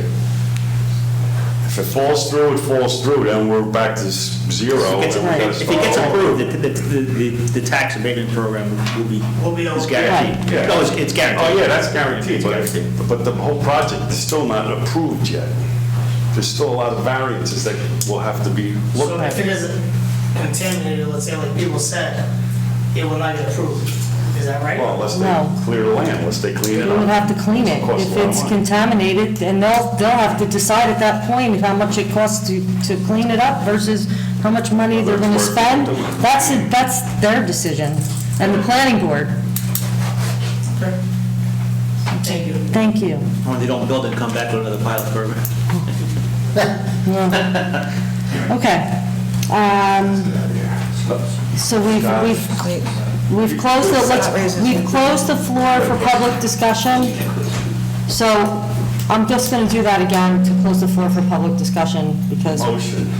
Motion made by Councilman David, seconded by Councilman Pepps. Okay, I would just like to add that, I'm sorry, we're getting some feedback, as we're heading to 2022. I hope the successes that you have experienced were more plentiful than the challenges, and that any challenges were lessened by staying positive. I am committed to supporting you and your families every day, and I'd like to wish everyone a safe and happy and peaceful holiday season. And if there's nothing else to be brought before the council, I'll entertain a motion to adjourn. Second. Motion made by Councilman David, seconded by Councilman Pence. All in favor? Aye.